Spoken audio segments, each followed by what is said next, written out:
I never hear. Look, say no. What you know? Hey. Not with Africa come out of football. Brazil will work. Hey, what you know? Can I say something to you? You see what happened to Fancy Cat when him go with Brazil? Them give him a Brazilian wax. No, when ITIS is a Brazilian wax, him let him say Argentina. If they too near to get wax, I mean, I reach up near to get wax. Wait, so Brazil, you think? Brazil, I work with. Brazil. Yeah, these like them people say, my mother was GLP, my father was GLP, and me a GLP. I hear you. We are the same thing now. From your picnic, a Brazilian thing. From Pele, a Brazil. And a Pele make me say Brazil. A Pele make me say Brazil. If a Shane Clark a play for Brazil, a Brazil. I hear you. Don't say nothing. So alright, sir. What you say? No, let me tell you something. You see the two final, me pick one out of them there. No, let's straight up. Whichever two come to the final, me will pick one out of them. If Brazil lose, and next year Brazil is like that, Brazil never say again. Can I be honest with you? My heart will always be with Brazil. What do you mean, man? I'm a Brazilian when it come to World Cup. Straight. You know, say Muta so run me out there. No, not that. Alright, Muta say nah do that. Kingston 12 in New York. I'm not going to say don't share me things with straight. No, I promise I would. I promise you, Muta, nah do that again, star. Leaving you with this brand new one from Richie Spice, going out to the fathers. Happy Father's Day, fathers.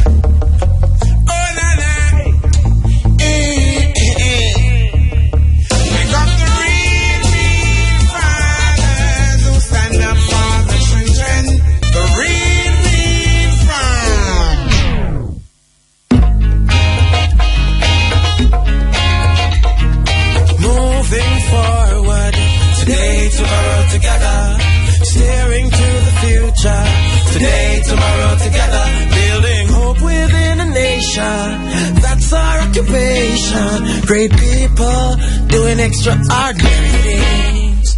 Irie FM, I can hear you. Irie FM, I can hear you.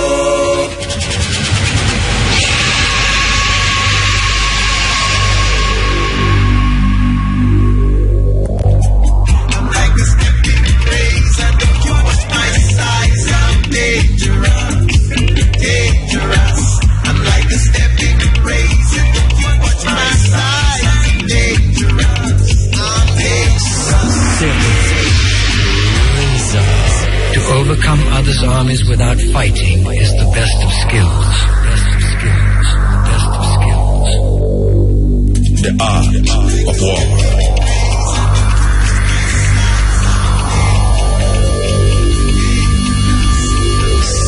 Steppn. Dangerous. Forward. Stepping razor. Mutabaruka, Art of War. Listen, Jamaica. Oh, remember listening to Mutabaruka, the Steppn razor, and this is the Art of War.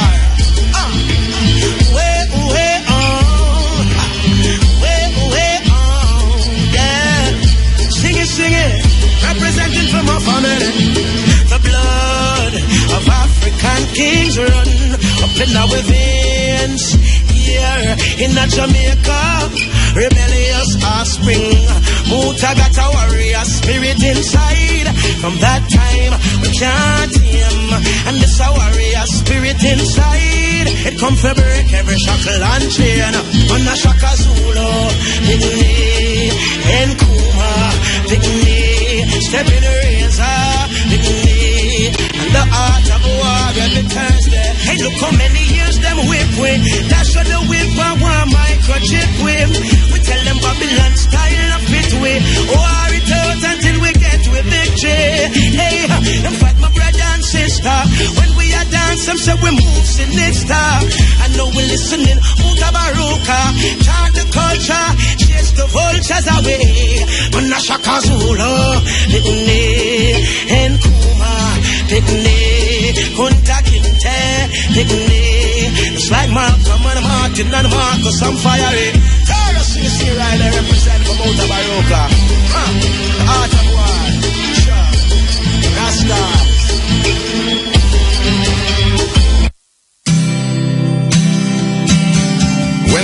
fails, it's always put down to personal problems. But one cannot ignore the social system and the effect it can have on an individual. It's all about the youth. It's all about the youth them of today. Their role in this society, the part they're gonna play. It's all about the youth them of today.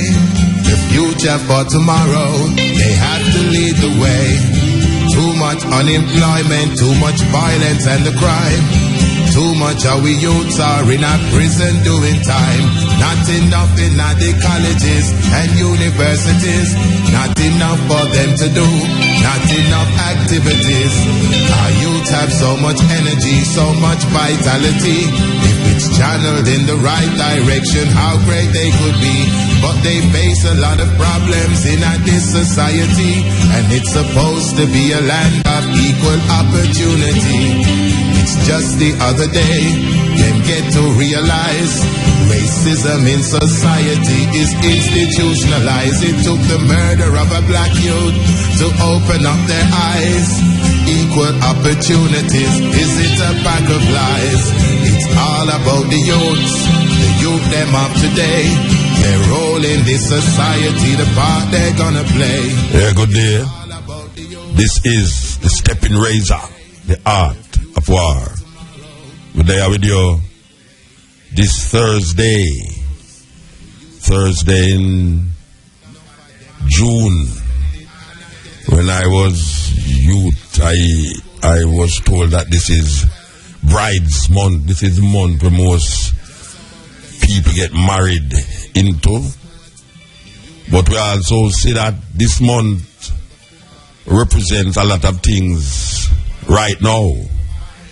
This month we celebrate the Earth Day of Leonard Howell.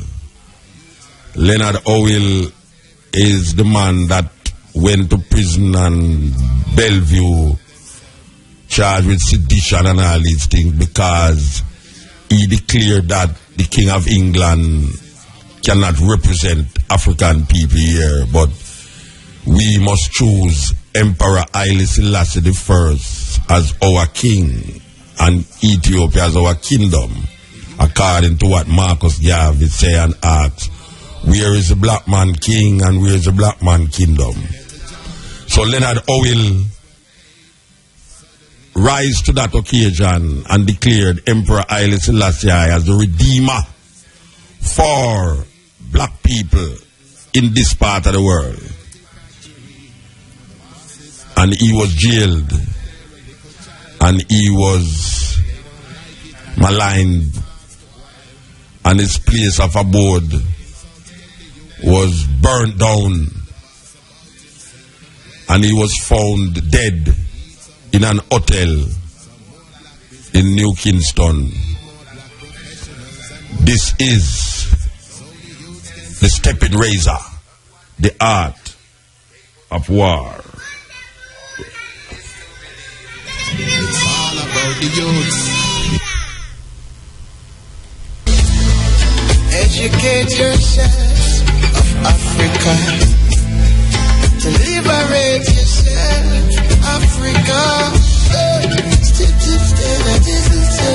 Talking about the God you yeah, you know, saying the program I do is always Black History Month. Yes. And when I follow with them people, they want to say, you know, Black History Month relevant. It is so relevant that we don't just stuck into February. We go January, February, March, April, May, June, July, August, September, October, November, December. You have another month? Oh, well, we can create another month and put it in the toe.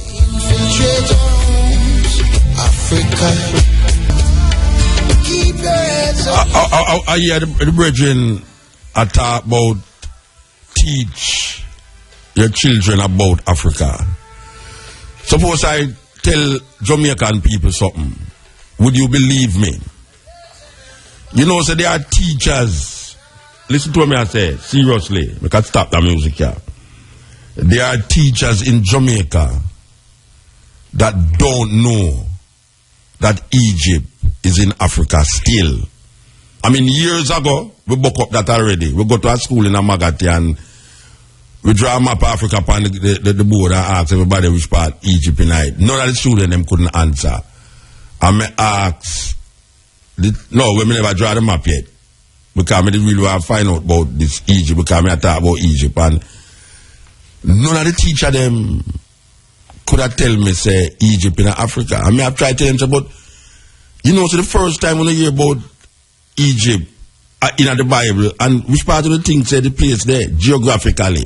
But because the student them, or because the person don't learn, teach geography in a school, in a church, it's very difficult for you to assimilate that outside a church. And I am telling you now that in this period of Jamaica, in this time here, you have teachers who's teaching your children that don't know that Egypt is in Africa.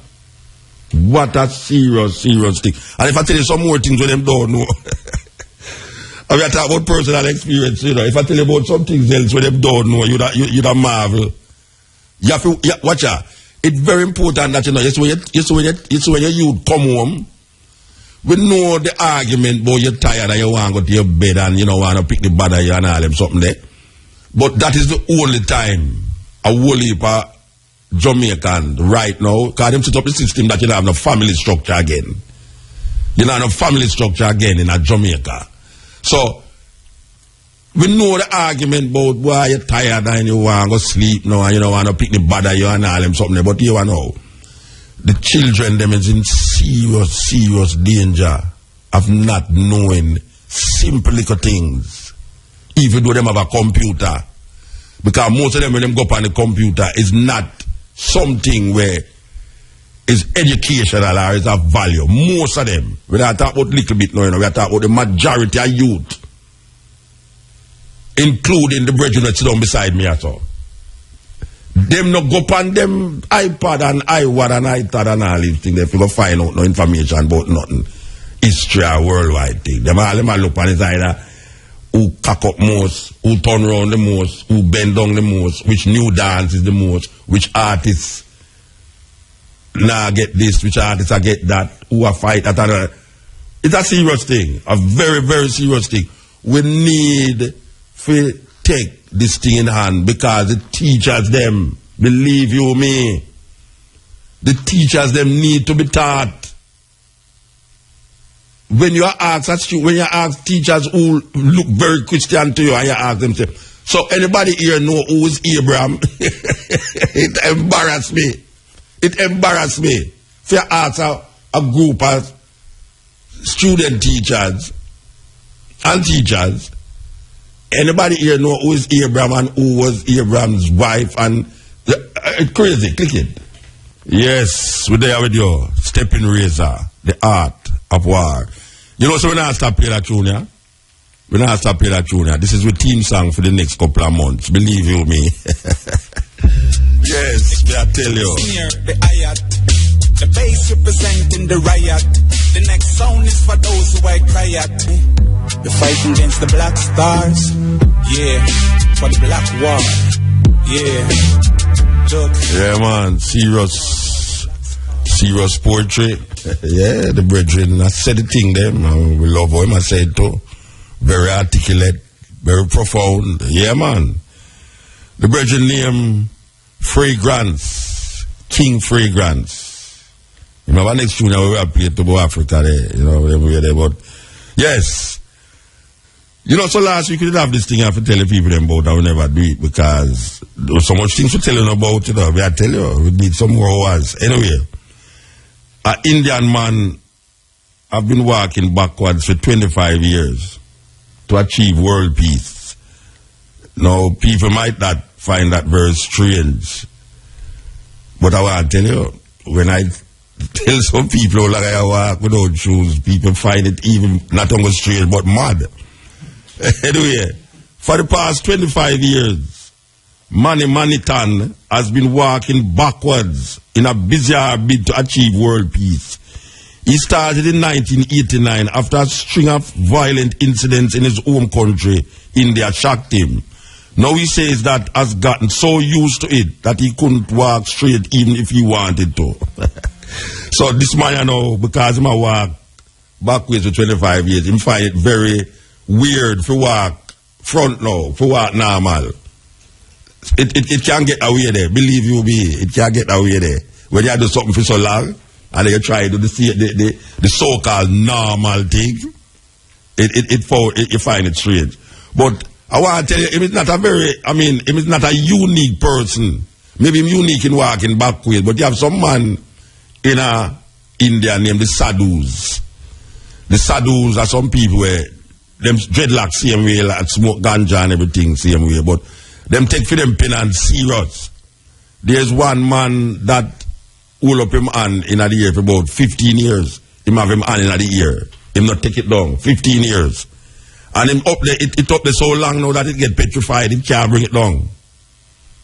This is not no joke business. I say Brian a laugh, but it's true, Brian. Yeah, me have picture it and my wife and I. Me have picture with me and my wife sit down. Him and I sit down together. The man hold up him hand up in the ear. At 15 years, the man up there, no put it down at all, you know. You have man in India will stand up, pan them 1 foot, pan a wall for all 2 years. Them no move. People bring food, come give them and them no move at all. Don't ask me how them go to toilet, believe you me. But I was serious people them that.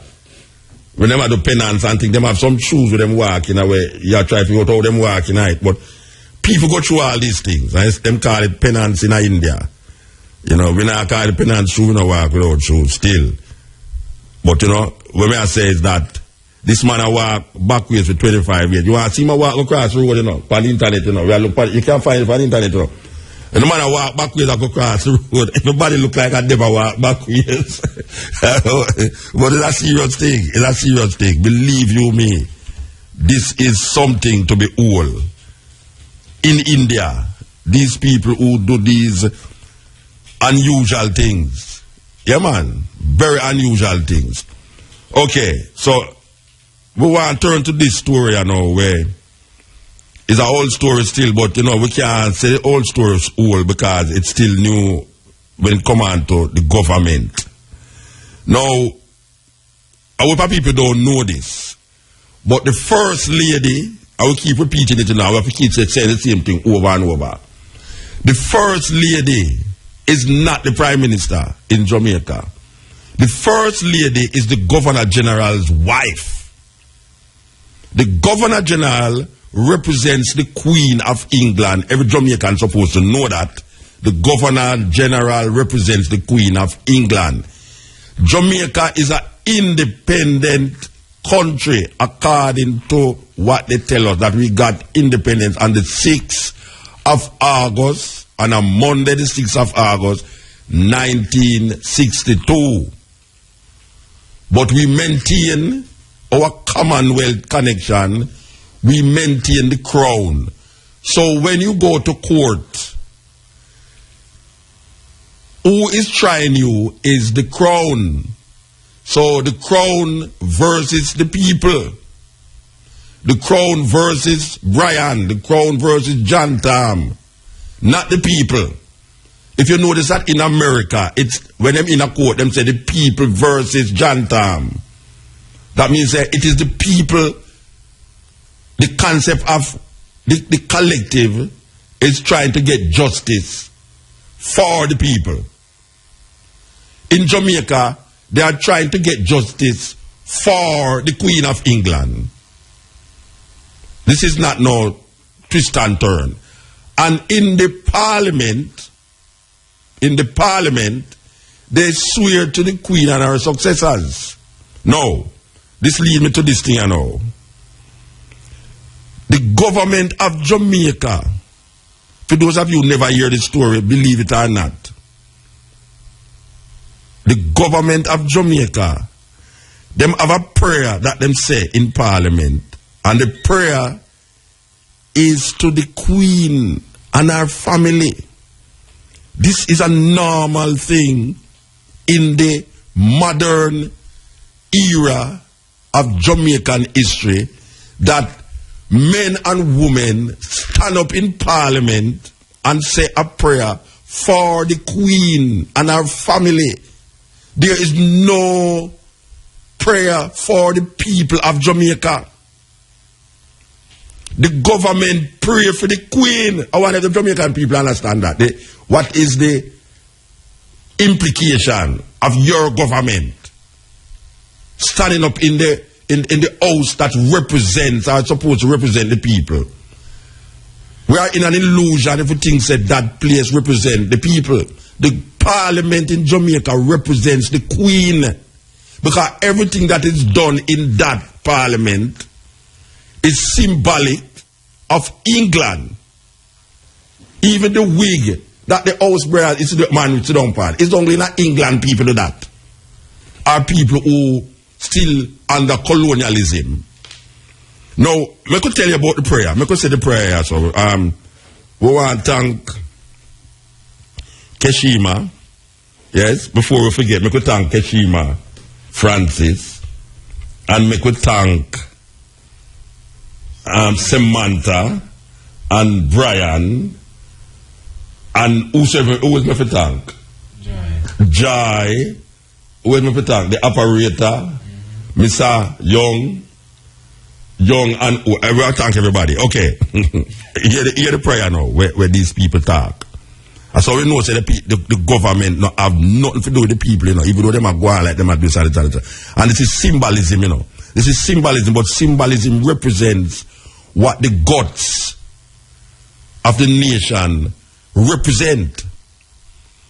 The Parliament of Jamaica as it stands today does not represent the Jamaican people. The Parliament represents the Queen of England, Almighty God, by whom alone kings reign and prince decree justice, and from whom alone cometh all counsel, wisdom, and understanding. We thine unworthy servants have gathered in thy name, so most humbly beseech thee to send down thy heavenly wisdom from above. You know, so we have an aim. We have a comment on all of the line, you know, because it is amusingly scary to me. It's amusingly scary. Now you know, so you have a line of the national and it's grant us wisdom from above. That is why the Minister of Security can come tell you, say, he might look for divine intervention, you know, because the national anthem, John tell you, say, must serve feet in above. Now, hear the prayer tell you, say, no.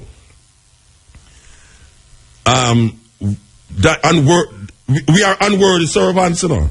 That is what it says, you know. Can you remember them say, again, we were born in sin and shape in iniquity. So, from you born in sin and shape in iniquity, you know, you're in a serious problem.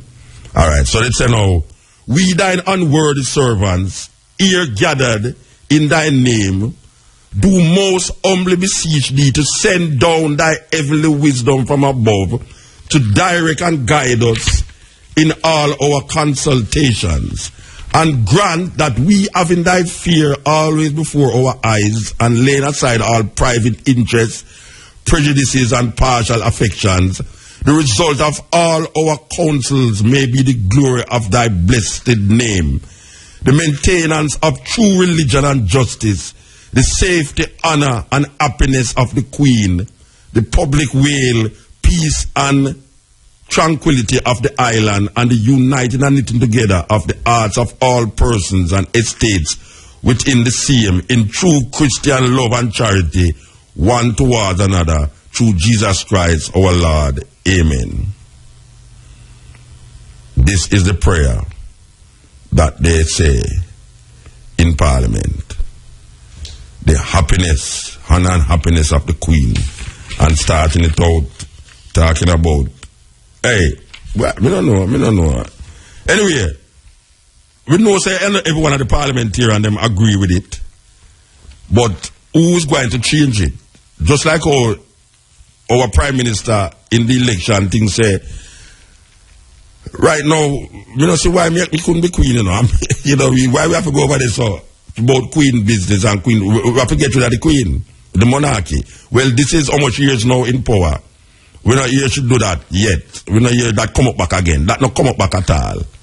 People are complaining. As a matter of fact, most Jamaicans believe say we would be better off under the Queen instead of under Portia. So I don't know if them prefer work under a foreign woman than a local woman. Me don't know. Because if you want to put the color thing right now, working under a white woman in America, in England, and working under Portia, so Portia, I prefer you work under she still as a Jamaican. You understand? Yeah, it's a nicer. If the world could have feel good at work under Portia. But it look like Portia can accommodate so much people. The Queen can't accommodate no, because she has been accommodating whole heap of people in our old colonies for centuries. And when we say the Queen now, we are talking about our successors and the ones who came previously before she. We have been working under her, and according to most Jamaicans, when they was working under the Queen, them life was much better. Now them get this woman from the bowels of the working class. It's a terrible place today, though, in the bowels of people, you know, because you know, say any little thing, you go and get flushed in that toilet. So, we don't know if we want to work under anybody, for that matter of fact, because now you have man, no partial now. Him not look for no queen and no prime minister for work under now. He might work under anything where he can catch for the road. Yeah, that's a ticket. Yeah, the time is 42 minutes. Sorry, 2:42. Not 42 minutes. It's 2:42. It's 2:42, right? It's 30.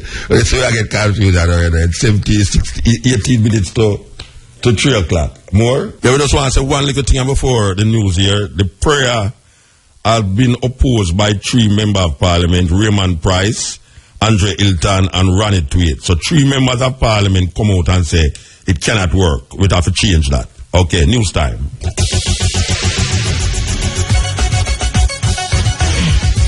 This is news from IRI FM, Jamaica's non-aligned news voice. Good afternoon. I am Natalie Campbell with the local and international headlines. The head of the fire brigade says a significant shortage of fire units in the country is affecting the performance of the department. Acting Commissioner of the Fire Brigade, Errol Mowat, says the country is lacking some 40 units, which cost approximately $2.5 billion.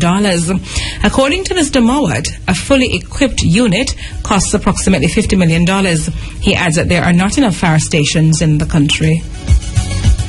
Opposition spokesman on environment Dr. Andrew Wheatley is calling for the government to halt its plans in relation to the Goat Islands development. Dr. Wheatley says government's approach illustrates precisely what he calls antagonism and combativeness are characterizing the relationship between itself and key environmental interests. Dr. Wheatley adds that the opposition remains resolute in its stance that there needs to be full disclosure regarding the planned development of the area and the negotiations with the Chinese. He says the entity that is to carry out the environmental impact assessment should be different from the entity which conducted the environmental scoping study. Dr. Wheatley was making his contribution to the sectoral debate in Parliament this week. And in news overseas, a U.S. soldier held captive for 5 years in Afghanistan will return to the U.S. tomorrow. 28-year-old Sergeant Bo Bergdahl will fly to a military medical center in Texas for the next part of what the military calls a reintegration mission. Officials previously said he would be reunited with his family there. Sergeant Bergdahl was released on May 31 in exchange for 5 Guantanamo detainees, a deal that has been criticized by Republicans and some Democrats. Finally, UK Foreign Secretary William Hague has announced the UK will increase its military and educational aid to help Nigeria tackle Boko Haram. He said Nigeria's army would receive extra training, especially in counter-insurgency tactics, while 1 million more children would be given schooling. This is the latest promise of Western help since Boko Haram abducted some 200 girls in April. Since then, the Islamist group has stepped up its attacks. Those were the local and international headlines. You can go online to irifm.net to view some of the stories. You may also follow us on Twitter at IRIFM_news. Major news at 5:45 from the IRIFM newsroom. I am Natalie Campbell. That was news from IRIFM. So I could talk to Wade Brown. Yeah, man. Because, you know, everybody in the football pitch, I know, I get Me get the headline news. Me the headline news on IRFM say me choose Brazil. But you know, I heard that rumor, and so I was wondering. Is that if a it's rumor?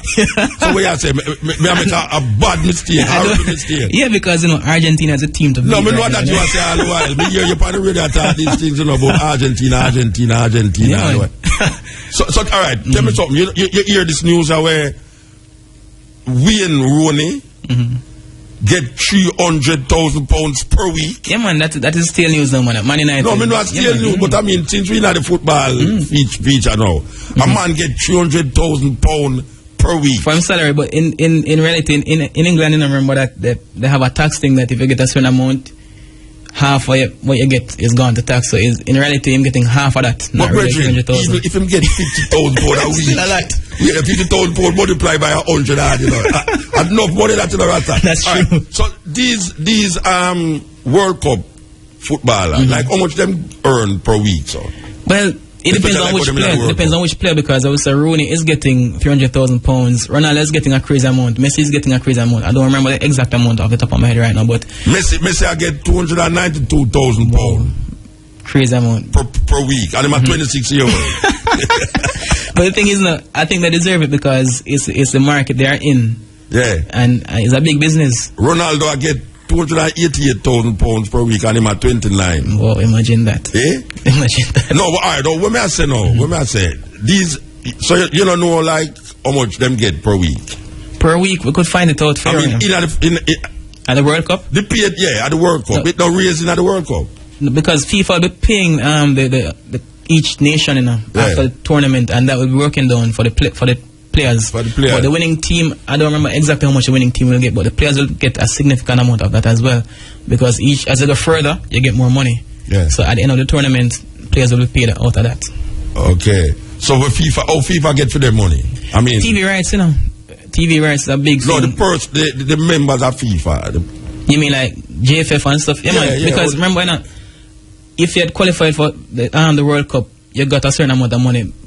So at the end of the tournament, all teams are qualified. FIFA is going to pay them directly a certain amount of money. All right. So in the argument now, before the World Cup start, where I hear say why Brazil now go ready and this and that. Well, that means about South Africa too. To me, you always find these things whenever a big tournament is not staged in Europe. You always find these things whenever a big tournament is not staged in Europe. To me, it's a Western bias as far as I'm concerned. All right. You say, you're not like that when you talk about Europe, but South Africa, Brazil. Trust me, everywhere else it's kept outside of Europe or maybe even North America. Yeah. You find out that the Western media starts to say certain things, like they're trying to make a certain bias about the tournaments. So that's it. Me a man I say I carry America. Oh. Maybe it's a green card they want. No, we are to buy America. They're not getting out the group stage. I don't even think they're going to even win one single match because they're not going to beat Ghana, Germany, or Portugal. I don't know where they're getting that from. Me kind of like Ghana still, you know, but you know, you see me now, from your picnic, a Pele. I come like Pele ringing on my ears. Till now, me a big man. Even though Pele done gone, bad done long time, me still a thinking in my mind, Brazil. Yeah, and it depends on the era because I grew up in the 90s and I like the Argentina team with Batistuta at the 94 World Cup. Maradona was a shell of himself, but I still love that team, and ever since that time, Argentina. Well, you have people that say Maradona the greatest footballer ever. It depends on which way you look at it now, because what they did at 86 was really special. And but personally, if I'm going by greatest, I'm going by the amount of titles you win. And I guess people from Argentina will be killing me right now. But if Pele has 3 titles, 3 is the only one I think to have 3 World Cup titles. So I mean, that's unheard of. Yeah, that really is unheard of. Well, so where would I put Maradona? He could be second greatest, or I guess because of the impact he had in him. Because what Maradona did was unreal. So you could even have him joined first, but Pele, you can't take that away from him. 3 World Cup titles. You can't take that away from me neither. I Pele are the greatest. Just like come here say Muhammad Ali, even though we are here say him fight with him, they did rig. You hear that story then? With who? Foreman? Yeah. You never hear about it? No? Yeah, man, them say them rigged. Because, you know, I watch so many reruns of that fight, and if that fight was rigged enough, I mean, Foreman was beating him, so. Them say the fight rigged. Them say the fight rigged. Believe you me, but that's a lot of punishment. Apart from that, there's nobody can tell me say Muhammad Ali not the greatest boxer. No, ever. I think he is, and I was even around that time. I watched a lot of his fights. Well, the same thing with Pele. It's just the era, Yeah, the same thing the with greatest Pele. fighters. Pele are the greatest footballer. To me, Maradona really come second for sure. But me hear people talk about Maradona greater than Pele. Because to me, like, I don't even get caught up in that, because to me it's like you have a group of the greatest players, because in my view, Ronaldo, the original from Brazil, is the best player I've ever seen in my lifetime. Yeah, because that's how when you're born. And yeah, he's the best player I've ever seen, and I think he's better than Messi or Cristiano Ronaldo right now. And all the other things about your ear. Yeah, exactly. So I can't even get into that, but it's a group of the greatest players, and if you're in that, to me, each man, they should be okay with that. I can't film time and energy when put in. Yes, definitely. Anyway, so we're going to see where we're going now. So what, you bet any physical money? Not yet. Upstairs? Not yet. I think Brazil, they should get through this group. But what? No, man, you don't read no more news for IRFM. Argentina, I love you, man. Mark that down here, sir. Now, come in here again, come with no news with me inside that from about the phone. I'm going to talk about Argentina. Messi. All right. So, what to Germany? They are a really good side, and they're one of the favorites, but my one concern is that they had a lot of injury, little problems coming into the World Cup with certain key players. So if they get it right, and believe me, I personally wanted to drop out from the first round because they beat Argentina in the last two World Cups. I don't want to see them. All right. You know, say if you go around town, you see, believe you me, you know, so the flag must say like. That's true enough, because every car you see in Ochiris, especially taxis. But you know, say most of the flag when you see in a Kingston there, a German flag. German flags, really? Yeah, oh, German and Brazil. I'm seeing especially Brazil fans. Because I see some Argentina flags still. I mean, the German flag are flying enough in a Kingston. Which flag are flying enough down here? I'm seeing the Brazil flags. Brazil flag enough down here. All right, well, we'll see. We'll see how it go. I mean, it's going to be enjoyable. I used to them have a TV, a big like a football post. Where in Brazil? I sell for $1 million. Wow. You never hear about it? No, that's a yeah, them say them make a TV as big as a football the goal is goal. That's a lot. Where them a sell for $1 million to watch the World Cup and. But I love about a football acting like that. That's gosh, man, but I just build up a place and charge money for going there. That's true. That's a large TV. Anyway, give thanks, Bridget. Yeah, man. Give thanks. Cool. Yes, we're there with you. Steppn, Razor, coming through.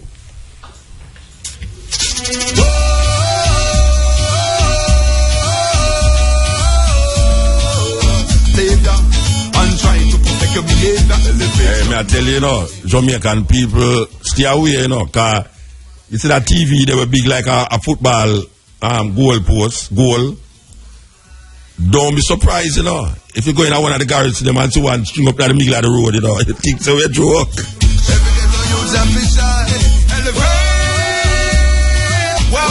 Yes, 270-inch TV. 270-inch TV, me say. Don't be surprised if during the course of this football season here, you go down in one of the garages life, you don't see one of them. Trust me, that's how it stay. Because I see man, watch out. At Jamaica first, I see DVD in a car, And me drive in America enough, and me never see no DVD in a car until we come to Jamaica here, we see DVD in a car. Believe you me. So, watch it. You hear them say Jamaica poor. You hear them say people who drive car can't say them poor. David, easy. David said the dirty labor right them, and the plywood PNP them. You think him a joke? Yes. So as we go into June, we have to say June is a very serious month with all heap of things. June the 15th is Father's Day. Them not really angle Father's Day like our Mother's Day. Fathers don't need to buckle up, because this when Father's Day come, we not get no notice certain way. Believe you me. My daughter, them used to ask me for money for go buy a gift for me. Like, take them easy. Daddy, you have the money. They say, what you want it for? Well, buy a gift. Yeah, that's so. That's how we go out with father, you know. After we treat them so nice, you know, say them go to school, the whole of their life and all them things there. They will ask me for money for buy a gift for me. Anyway, we have on the line here Dr. Herbert Gill, yes, anthropologist and lecturer at the Department of Social Work, chairman of Fathers Incorporated. Good afternoon, sir. Yes? Dr. Gill? Where Dr. Gill there? No, Dr. Gill not there. Kind of ghost business are going on. Anyway, Dr. Gill is, as we say, chairman of the Fathers Incorporated. I am trying to remember if it was, what name again, social dean there, where mentioned the dead name again, yeah. I think him did start the organization, I'm not sure, but I'm going to ask him anyway. But I'm watching him, Doctors Matters, Daddies Matters, at the Social Science Lecture Theatre, Saturday, June the 14th, between the hours of 1 p.m. and 5 p.m. Yes, Dr. Gill? Yes, can you hear me now? Yes, sir. Yes, sir. Yes, all sir. Right. All right. I tried to remember if it was the dean there, Barry Shepherd. Was Barry Shepherd the one who instigated this Fathers Incorporated? Yes, he founded it in 1991. Yes, I remember. All right, now you have a thing named Daddies Matters.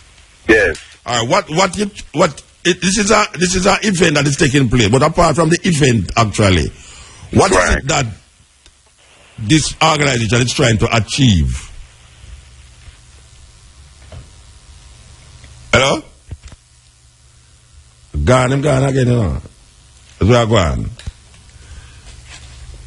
What a go on. Cut out. Yes, sir, I don't know what is happening here. Boy, I tell you. Yeah, I saw it go. All right. No, I was just trying to find out, outside of the function, what is it that this organization is trying to achieve? Well, Fathers Incorporated, when it started, and until now, we have been focused on trying to provide the first block of social change, which is knowledge. Right? And so we're trying to provide not just fathers, but mothers as well, you know, the knowledge frame as to the importance of fathers and how we can have some stability in the home. Because if you look back at where we're coming from 1838, from 0 fathers to the 42% that live with their children and the 70% that children have access to. It's a long journey. We're trying to see if we can help people understand this journey and also help them to be able to have a stable setting where their children have access to both mother and father, because we know that is the ideal for all children. All right. So how you go about doing this thing? We should have seen from how long now we do this organization about. How you go about securing this? Well, we started out by having a Model Fathers Award, which we've held for 12 years, yes. In which we highlight 5 outstanding fathers, and those fathers become a kind of role model fathers. But we've also done some very serious work in the sense of we've initiated Boys' Day helped to initiate Boys' Day across the country. We've actually adopted over 10 families, in fact crisis families, where we basically just adopt the children and work with them, both boys and girls, because we do not discriminate. Yeah. We've now taken on 17 different families who are in crisis, where one person has decided to commit suicide. That was not our original role, but that's part of what we're doing now. We've had over 300 open forums and lectures in the 23 years in terms of informing people about what's happening. Yeah. The organization involved in this trust with them have now about taking children. children must not be found on the street after 9 o'clock. Is the organization part of that whole? No. Why not?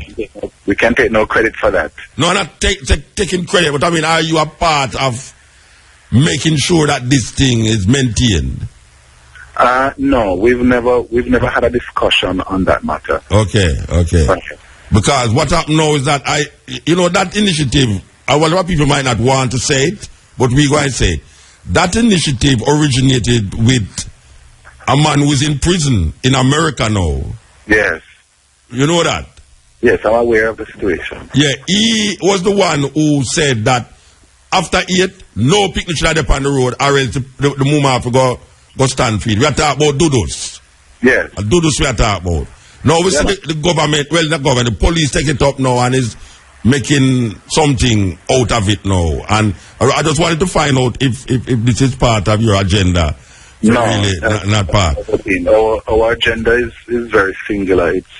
It's to educate people, because the 3 bars of change is knowledge, human resource, and physical or capital resource.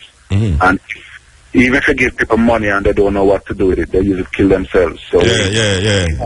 We focus on trying to educate people. And in fact, we just listened to some testimonies of persons who have been trained by groups that we have been involved with, and who tell us that just one man that you train and put in one community can change that whole community. Whole community, of course. It's been an awesome 23 years, Mm-hmm. All right.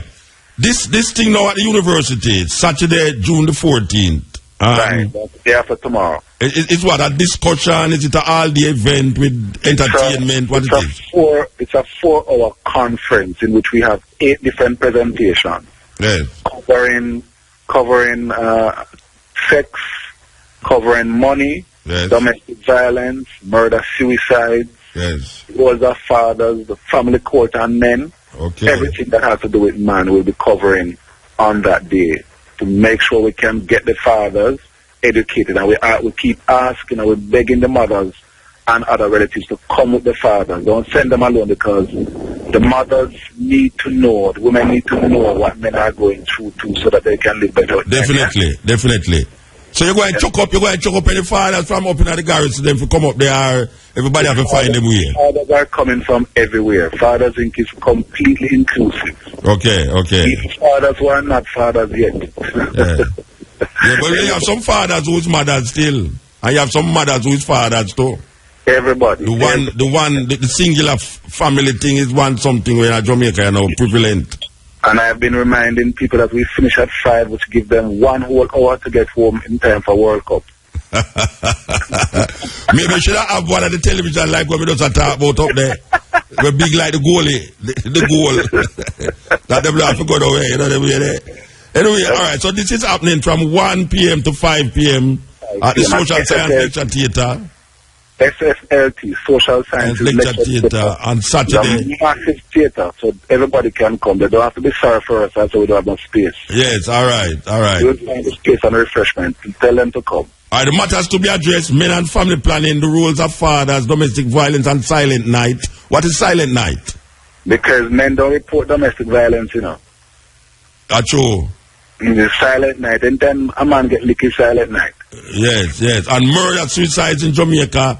Yes. The rights of men as fathers, men and family court, sex matters to men, and money matters. All of these things will be discussed in 4 hours.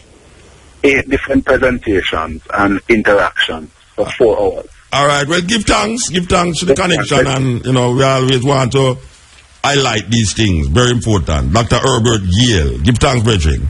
Blessings. Yes. It's very important. Very important. Dada matter. Whole away. Even myself, yeah. My father died when me was 8 years old. Never can't remember a conversation with my father in life. May I tell you? And a matter of fact, I can't remember seeing him and my father and my mother sit down and have a conversation. And that's right there. Whole heap we grew up that way there. But we still love my father, because my father never do me nothing. In my 8 years, if he do me something, it will imprint in my consciousness. Imprint in my consciousness. If it was something seriously terrible, it would imprint in my consciousness. Anyway, this is the Steppn razor, the art of war.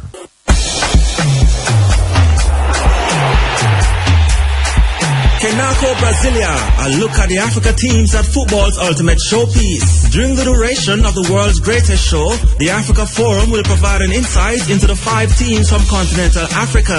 Cameroon, the Ivory Coast, Nigeria, Ghana and Algeria carry the hopes of a continent that is determined to show the world it can be the best among the best in the sport of football.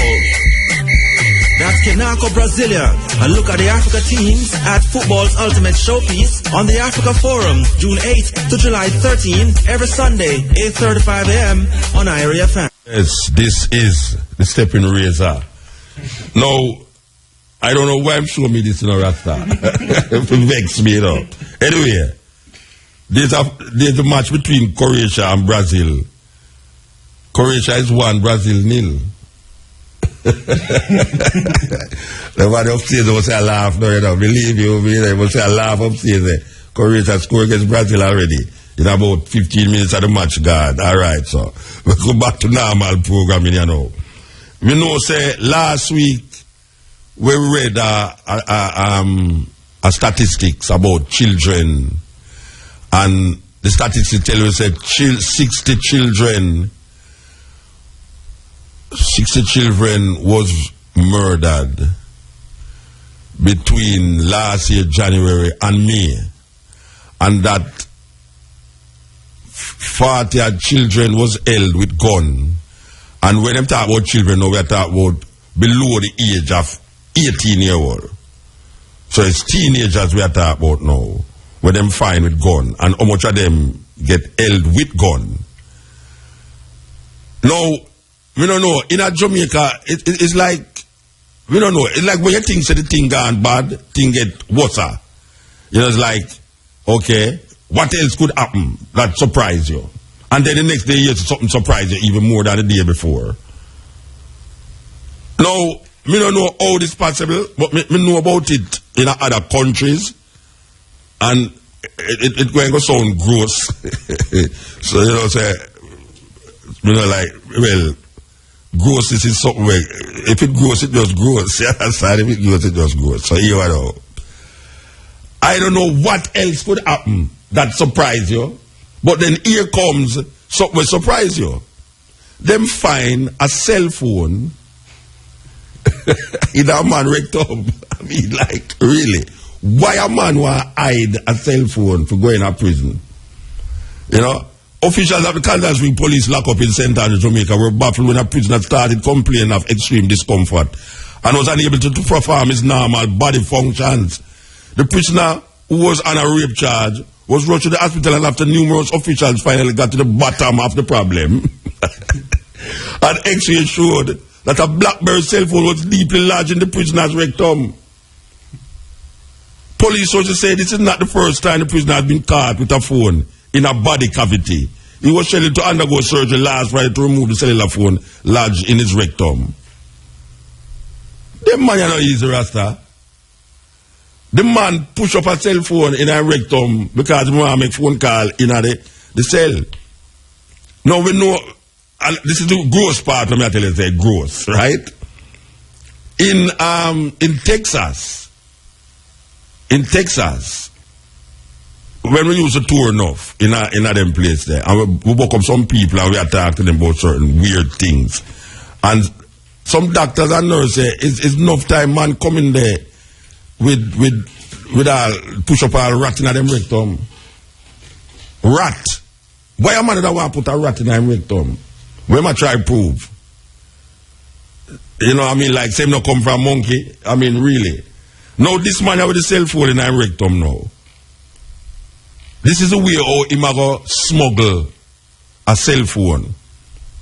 We cannot forget that a Jamaican woman, after years of feeling this pain in her stomach, went to the hospital and found that the doctor who performed a surgery on her actually left the scissors in her. You never hear that? You never hear that news there? Yeah, earlier in a year or last year. The woman did a walk around with that scissors in her. The doctor performed a surgery on her a couple months or years back. And then it started to develop in a certain way. And when them go look, it's a scissors in the woman. I wonder what happened to that. I wonder if Keshima and Samantha can figure out that for me now. Which part of that woman they know and how is she getting on after them removing that scissors from out of her? That is really some serious lawsuit, so you know. But this man you can't sue nobody. A film thing. Anyway, we don't want to get to the bottom of that because me and we are talking about bottom of things. And me I say, there's no way things can get worse. After you read this, you say, but nothing can worse than this. Up comes the next thing. I say Jamaica full of worse things, you know. Jamaica. That's what I tell you last week, you know. Last week, after going outside of Jamaica, like you're going to a country, everyone knows over there Africa, we're in a country named Gambia, and we sit down in a Gambia for almost 3 weeks, and we don't hear no murder from the radio, no murder in the newspaper, and we see the police a walk without gun. And then when we reflect back on Jamaica, we realize how traumatized, at least I realize how traumatized we as Jamaican people are when it comes on to crime and violence in the country. We are traumatized to the point where things that is horrific seems to be the normal thing. And when it happens, and after a while, we just say, sure, you know, why you want to see them find a man head down at the gully, you know? You want to see them kill a woman with a woman kill a baby, not? It's a nonchalant thing. It's like, yeah, it happened. What's new? That are not news because them things not happen all the while. You know, you know, a woman kill her picnic and throw down in a water tank and all them way there. You say, yeah, you know, and everybody marvel. The man them will rape the 3 or 4 women in a St. James there, including a little 80-year-old girl. The whole island is in outrage. Them all are on 2 man, and then them end up finding out so the DNA no match, so the man let go. Where the hell is that case gone? Where has it gone? Because if them did all on these 2 men and the police them say them 2 men, and the court say according to the DNA it's not them 2 men, those 4 women are 3 women including the little 80-year-old girl. Where is the justice? What is happening right now as it relates to that case? Because we had the lawyer pan this program already, you know. The same program earlier and when it just started. We had the lawyer on the program, and the lawyer who defend the 2 men them said there's no case against them because the DNA come show now says not them 2 there. Alright. So if it's not them 2 men there, then who? It just done so? It can't just done so. Oh, we not here. I mean, it's like after a while we forget say the thing no normal. It's not a normal thing that if a man going pan 4 women and rape the 3 women and the little picnic, it's not normal. But here we're abnormal now. This is the abnormal of all abnormals. 2 men rape a man. You can't go tell some people a foreign said that happened. That sound like that sound like Rome in its days of, I mean, really, not even that Sodom that happened. Yeah, that because you remember, you know, you remember. Say the men them of Sodom did come forget the 2 angel them out a lot house, you know. And Lot say, well, nah, let them go, take my daughter. This is the man I've got to tell the man them, say must give the man the Sodomite them and the Gomorrahite them. By the way, how them not talk about the Gomorrahite? A pure Sodomite them are talk about. It's 2 cities, you know, it's a twin city, you know, Sodom and Gomorrah. But every time you hear about the Sodomites are people from Sodom. The Gomorrahites are people from Gomorrah. But we don't hear about the Gomorrahites. But Lot taking 2 daughters them for go gay the crowd, for make the crowd have them way. And the man them say, watch out, we tell us, oh man, a man we want, take the 2 man them bring come give it. Now you see them 2 man they know where rape them woman there, where rape the man. I would have liked to know which part them man they come from. How the hell Jamaica reach a stage there where 2 man hold a man by gun and knife and rape the man Rasta. No, really, believe you me. Jamaica, you know, say something wrong. I mean, it wrong till it can. I mean, it devastatingly wrong. This society, the Jamaican society. You want to talk about Saddam? Saddam was a little town. We go to Saddam already. We passed through Saddam and Gomorrah, at least where them say Saddam and Gomorrah was. We go down there, I go on our way to Jerusalem, me a rebel, we pass through this one, and them say, this was Saddam and Gomorrah the day, you know. And me I say, when me look on the area, you know, it not big like Kingston, you know. Saddam and Gomorrah wasn't like not big like Kingston, you know. And when me I say no, Jamaican live in a Jamaica you know, and we are hear about some things where supposed to make we jump and do some serious thing in our country. But we just sit down and we watch the news and we say, ratted. And that happen. And then little after now, that is it. And it done. Next thing. Next terrible thing. Now, you in a Jamaica, you sit down. And you get up and hear said, two woman no, you know, because first of all, no, when woman a jog on the road, you know, you say, boy, all them woman is a jog them hours a man in here. Because sometimes you go airport, you know. Sometimes you go airport early, man, go catch early flight, you know. I see some woman on the airport road a jog. I say, wait, things change in a Jamaica, you look woman just a jog now, and first time you that woman is that kind of afraid for jog. But we look like the man them have to go afraid for jog, you know. Because them guys in our ease up. What kind of man them there? Who them man there? Where them come from? A Jamaican them, I mean, really? Or them just fall from the sky or something? Brazil score back. You see? Happy now. No, we're happy. The ball say Brazil score. What all? No, but within the levels of this thinking, no, think about it. Maybe you don't ever want to think about it because it's so frustrating and upsetting. But you see, if you sit down, you know, if you sit down and don't do nothing, you're part of the problem, you know. You're part of the problem if you sit down and don't do nothing. Now, someone might ask, what can you do? It's like a woman called me last night, you know, she said, Muta, you think say it's fair for the government charge $45,000 if you have speed? I say, how fair is coming at that? She said, that's not fair, sir. You should not charge $45,000 for speed. I say, but wait. Really and truly now, no fairness knowing that. If you don't want to pay the $45,000, don't speed. And she said, yeah, but sometimes you not speed and the police still charge, boy, you have speed and all them something. I say, me don't know about that, but me just know, say, really and truly. Me no want to give the government $45,000. So here, it's true, me know $45,000 it reach now. Me nah go speed. You could have deal it in my mind now, say, me no for speed. Me now wait till a man blink me over the other side of the road. And tell me, say, blink, blink, police down the road there, and me just slow down. And by that, it's the weirdest thing, you know. You drive on the road and it's like a funeral, yeah, you know.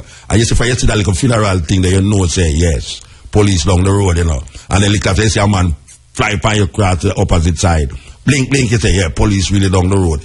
You see, when you see the car, two car in front of you, gone, I say, but wait, it's where I go on. I say, you realize it impasse the police. No. The trick of it, you know, the problem with it is that the police them stand up at the same place all the while. So you actually know now, say, and that's why the police them there. But them don't realize, say, well, maybe them realize, but they can't do nothing no more because the thing is that you must have, in that, I tell the police them how to run them things now. You only run the things now, police. I tell them how to run the thing now. You see, if you don't have a man, if you don't have some police set up at one area, we want to have them all the while. Get couple meters down and have a next set of policeman there. Because I rest assured, you rest assured, That you see when the traffic slow down, you must know, say, everybody knows, say, oh no, there is so. But you see when the traffic passes, you know, it's that time the police, it's that time the man them start speed up, including myself. So all you have to do now is get a next set of policeman down the next part of the road now, and when the man start speed up at this, so you catch them. Because you're not going to catch nobody in the first stop, but you will catch somebody at the second stop. So, me a turning farmer. Me involved with that, you know. Me involved with that, because when a man blink, we don't slow down. You see, after me pass, me press the gas again. So you have to set the policeman down the bottom of the road now. That's when me press the gas, you just catch me. And that's where it go. Click it. Yeah. This is not a you I say. Iowa FM is reggae. And all them other liquid stations, they want me say, a straight reggae. You hear that? Yeah, we was talking about the traumatic experiences that Jamaican people are into and don't understand that they are in traumatic experiences. You know, there's I'm going to keep repeating these things all the while because it's very important. You know, there's a woman by the name of Harriet Tubman during the slavery days in America. She used to run a thing named the Underground Railroad, where she took slaves from the south to make them reach the north. And she was very instrumental in moving a lot of slaves through this passage that them call the Underground Railroad. Now, Harriet Tubman have a very famous saying. She said, I freed a lot of slaves. I could have freed many more if only they knew they were slaves. If only they knew they were slaves. Now, Jamaica, we're in a serious problem. We might be able to do things to alleviate this crime problem and criminal intent by our brethren and sisters. But we sit and we say we can't do nothing. We might be able to stop a lot of these things if only we were not traumatized. Because when a person is traumatized, he is helpless. He makes himself helpless when he's traumatized. As a matter of fact, his trauma is a serious psychological imbalance to how him operate in normal activities. Not just the activity that traumatize him, but in different activities that have nothing to do with what traumatized him. So there is a psychological effect that run deep in the subconscious of people who are traumatized by one event. And it leads to you not able to operate effectively in your normal everyday runnings. And this is what is happening in Jamaica. The crime is so heavy and a respaway that we actually believe so we are get through. And we are go through. But guess what? We're not going nowhere. Because all these guys sit down and talk about IMF business. Look here, man. If we don't solve the crime rate in Jamaica, we could have get $1 trillion from IMF. It's not going to help. It's not going to help Jamaica. Because the crime rate is the biggest problem in Jamaica. How much time we are going to say that? They don't not see it.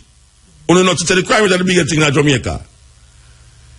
If we never have no crime and the people them poor and I go to them party and all them things there, you know, them wouldn't feel like how them feel. But can you imagine you in your yard and all you can hear a gunshot in your ears? And when you wake up your ears and your son dead? Or a woman head chop off around the corner? Can you imagine a man have him woman and him kill him woman and him pick me and kill himself after? That's some serious thing that you know. Then not going like say it's a normal thing, or it's not normal. It's not normal. Then not going like say it's a normal thing, or it's not normal. It's not normal. It's not normal. And when it happen, we left that and gone to something else. Now here comes a thing you know, male gang raped by men. How the hell me live in a Jamaica and see this in my newspaper? Yeah, I mean, male jogger, sorry. Male jogger raped by men. That is something we couldn't even conceive in my mind. Say, Jamaica, the land of wood and water, the land of reggae music, the land of all sorts of beautiful sessions and parties and all them things there. Monday, a male jogger was gang raped by a group of men in Queen, St. Andrew. This is 2 men with gun. That means that the gay guy them is not some little gay guy when they look fine and I go on like to them and go on like man or girls. That is the normal way to believe. That because a man walking and cock out him little finger them and this and that, everybody say, hey, see a guy, they make a stone him. Eh? You have some gay guy now, trust me. It's like in America. The gay man them drive truck and have enough tattoo. You can't identify them. You know see? So right now, you have man in Jamaica who is gay, where I drive big bike, I ride big bike around kitchen and I go and dance, and I say, yes, boy, if you're a gay guy, yes or no. And a lick shot for gay guys. And him, we eventually hold on a man in the day and rape him. And guess what? We wait for the next incident that is more gruesome than what is happening here now. This is a very serious state of affair. Good afternoon, Ms. Gibson. Am I pronouncing the name right? Guzine. Guzine. Okay, you are the Deputy Superintendent for the Center for Investigation of Sexual Offenses and Child Abuse. What a long thing. Yeah, correct. All right. The first question I really want to ask you, you think that gang rape are increasing in Jamaica? Because time and time again, I mean, not only against female, but men. You think there's an increase in gang rape in Jamaica? From where we sit at this so-called, we have not seen that. We haven't seen that. There's no increase? No, we haven't seen. By the reports that we're getting at this so-called, we haven't seen that. Okay. So, is there a decrease? Hello? I would have to check the statistics, but from what we're seeing, yes, I haven't seen an increase at all. Yeah, no, we understand. But I would have to check to see if it's trending down. Okay, so you don't have no statistics to show that it's trending down then? Not on hand right now. All right. So why you feel, say, Jamaican people feel so uncomfortable that a lot of young girls right now is being raped? Because on the street, it would appear that there's more young girls now that is getting raped on the street. And they are getting raped from men who them know. You know, so why is it that people feel that way? That there are more young girls, and why them feel that way? What caused them to actually feel that way? Anecdotally, Muta, you might be hearing these things. Anecdotally. But coming into Sissoko, you are not seeing it. Coming to Sissoko, it's not there. What is not there? The gang-related rapes, they are not as widespread as we are hearing it at all. Okay. The statistics is not showing this wide scale thing happening. All right. So, let me ask the next question then. Do you think that there is an escalation of rape in Jamaica? Not gang rape, no, just rape in part general. Well, our reports. Let me just check. Maybe you can go to another question. Let me just check the statistics here. Okay. But you see, if I ask the next question, you might have to go to the statistics again. So it's better you just rectify the first statistics and then we'll go on to the next one. I don't want to really get you involved in the next statistics and then you're still looking for the first statistics.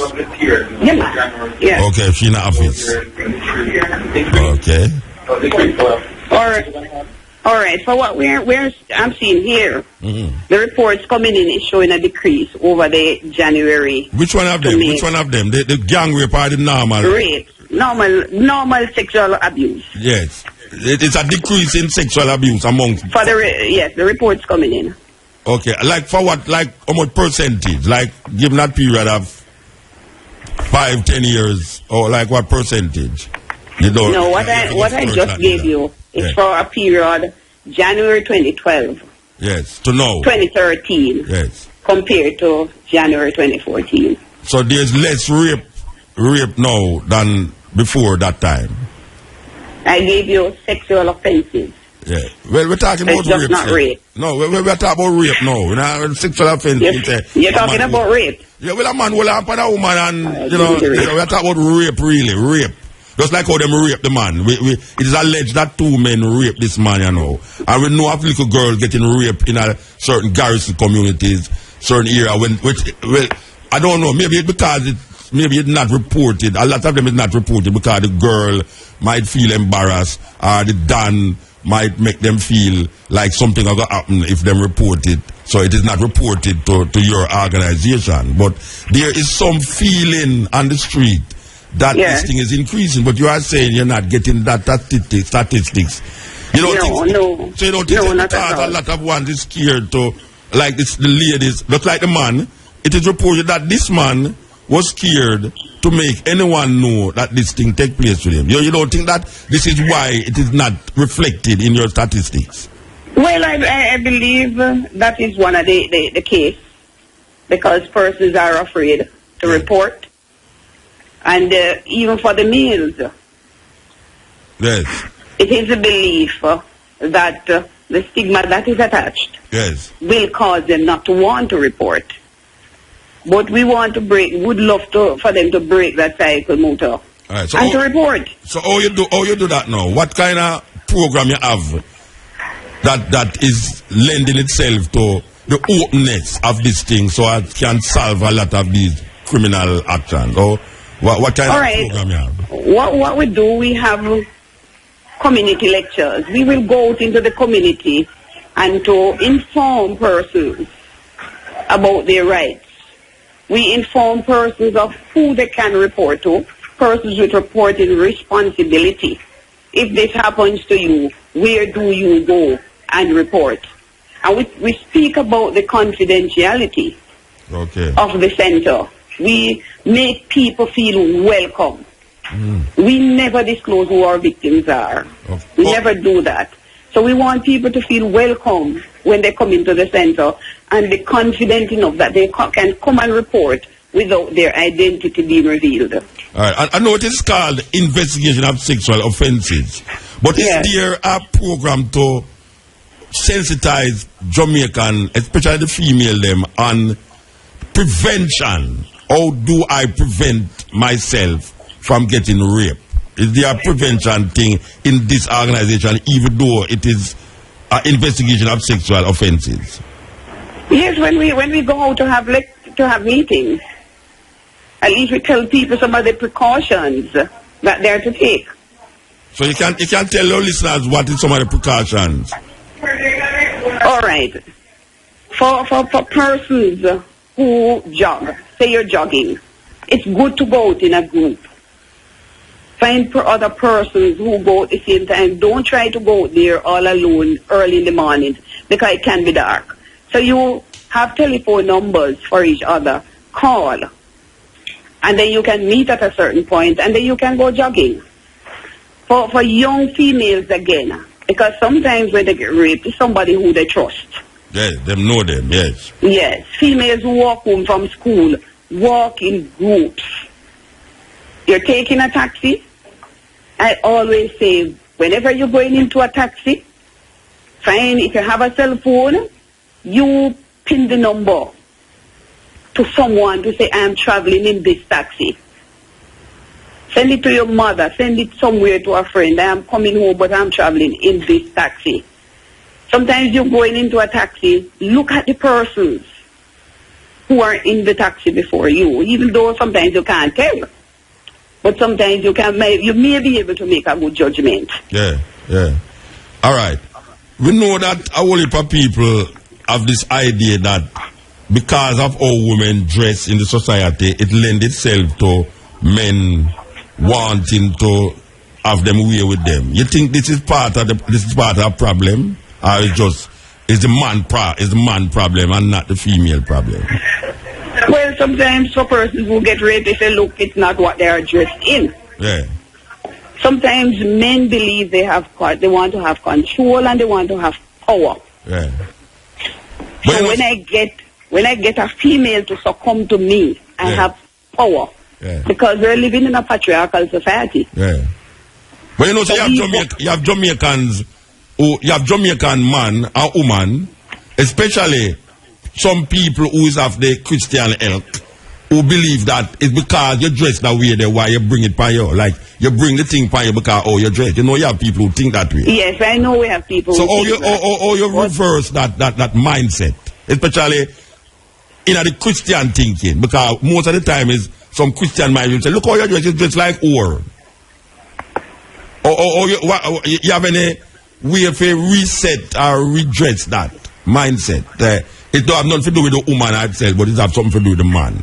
Well, I would love to tell persons out there that a lot of times when persons report, or you see or hear them getting raped, they're dressed properly.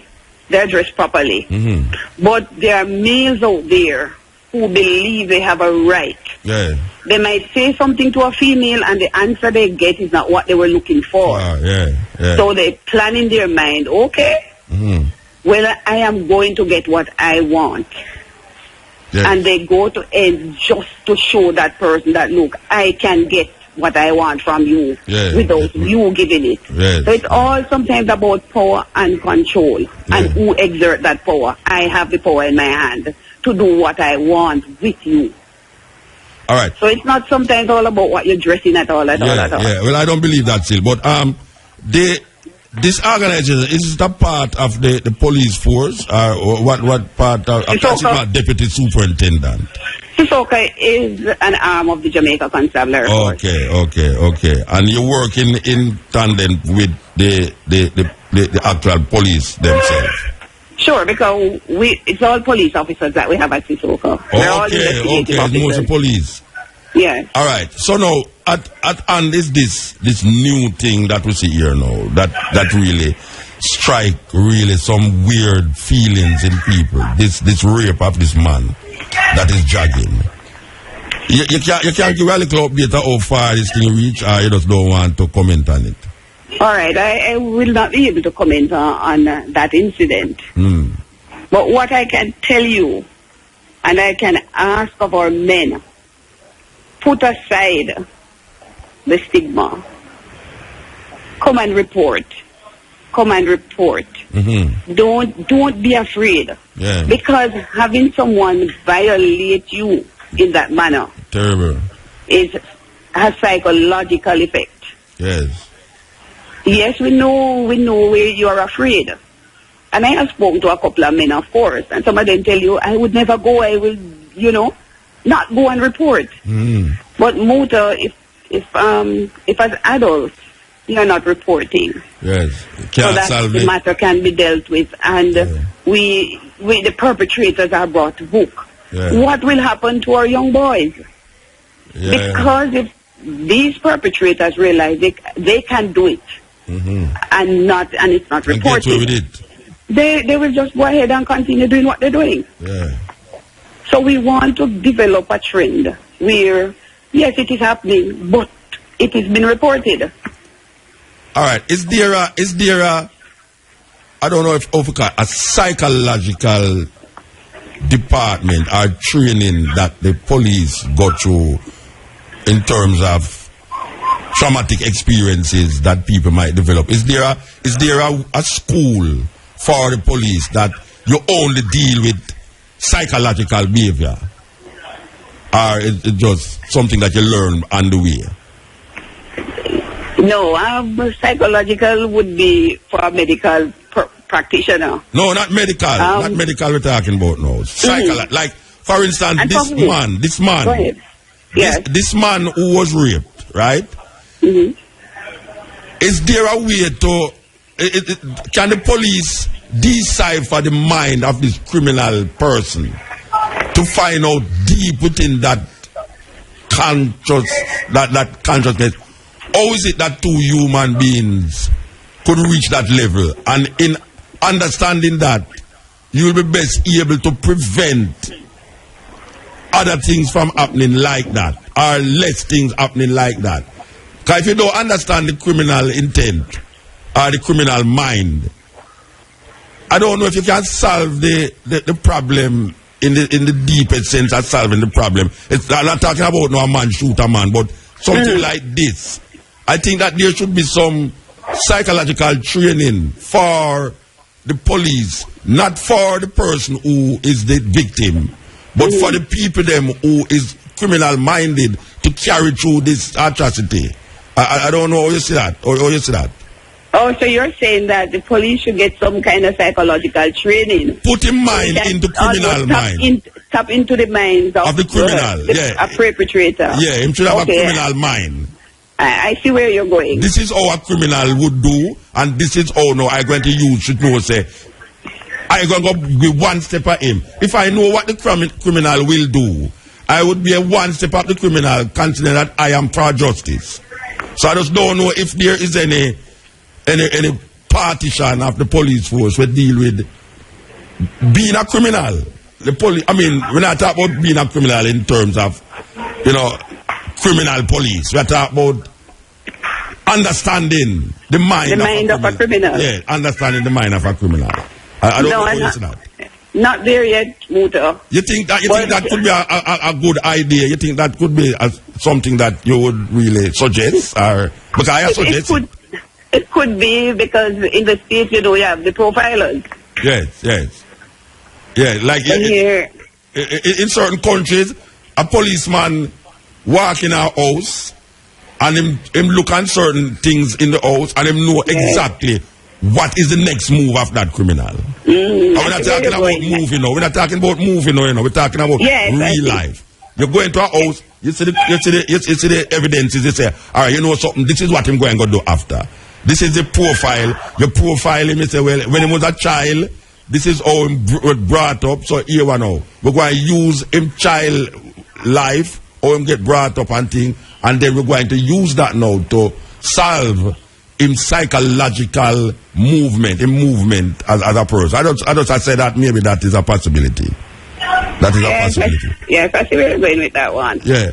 Well, we want to give thanks for your time still. We give thanks that you really help us to, say. I really want. I still we really want our men, Muta.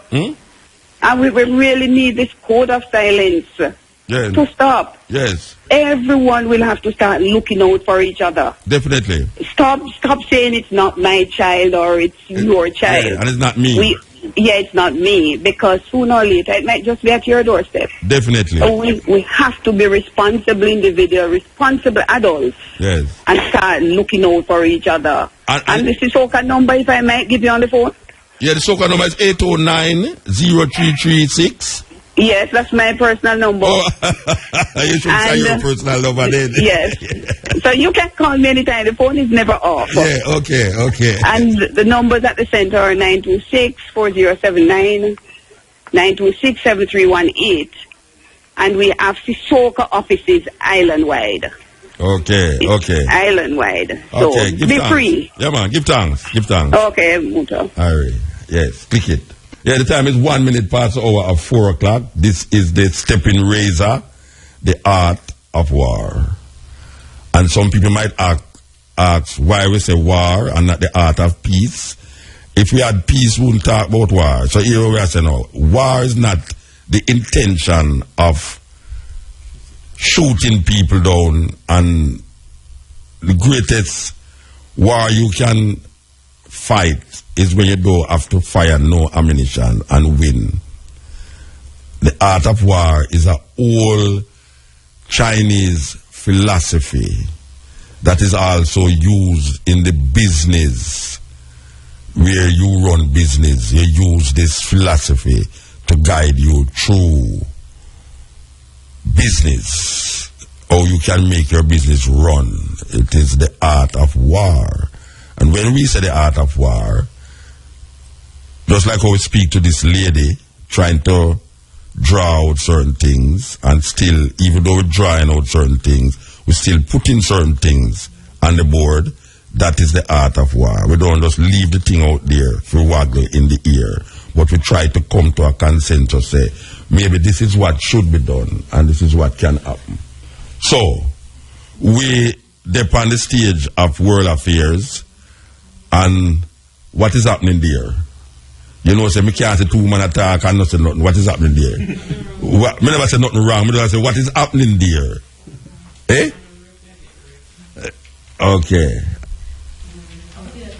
Who me talk to? Who me talking to? Veronica Gidgen or something.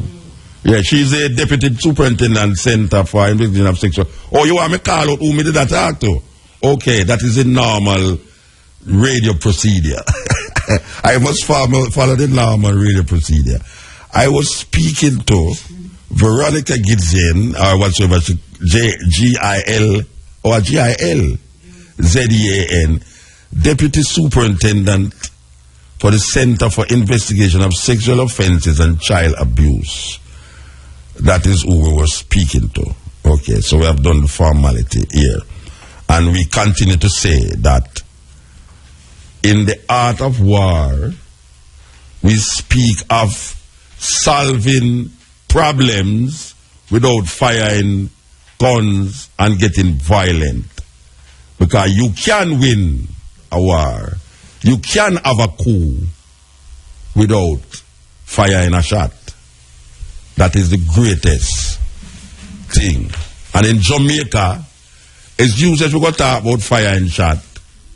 Because the same man who you recruit for fire the shot, if him get some plywood, him going to fire shot at you. Because you know, say you have some plywood PNP out there, according to the PNP minister, Damian Crawford. Because we not talk about the dirty labor right them, like what him say. You understand? That is very, very rude of the minister to declare, and we're not coming out of fight neither, not a 9-day thing. We're not going like so, all right, him say it already, him apologize, so you're depend it for. Yes, we're going to depend it. We're going to depend it because that is a thinking and a mentality.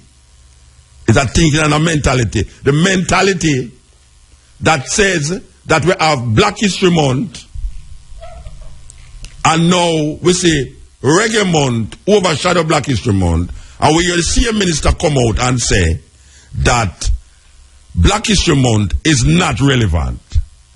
No, it's weird because almost every time I left this program at 5:45 and I'm driving home and I listen in the news, I hear something that I say, Ratty, you know, so I don't have no program tomorrow, but I forgot wait till next week for deal with that issue there, and it become problematic to me because I am listening the news last week when I come off of the radio, you know, and I hear this man from who's advertising the Denby, what them call it, Denby show.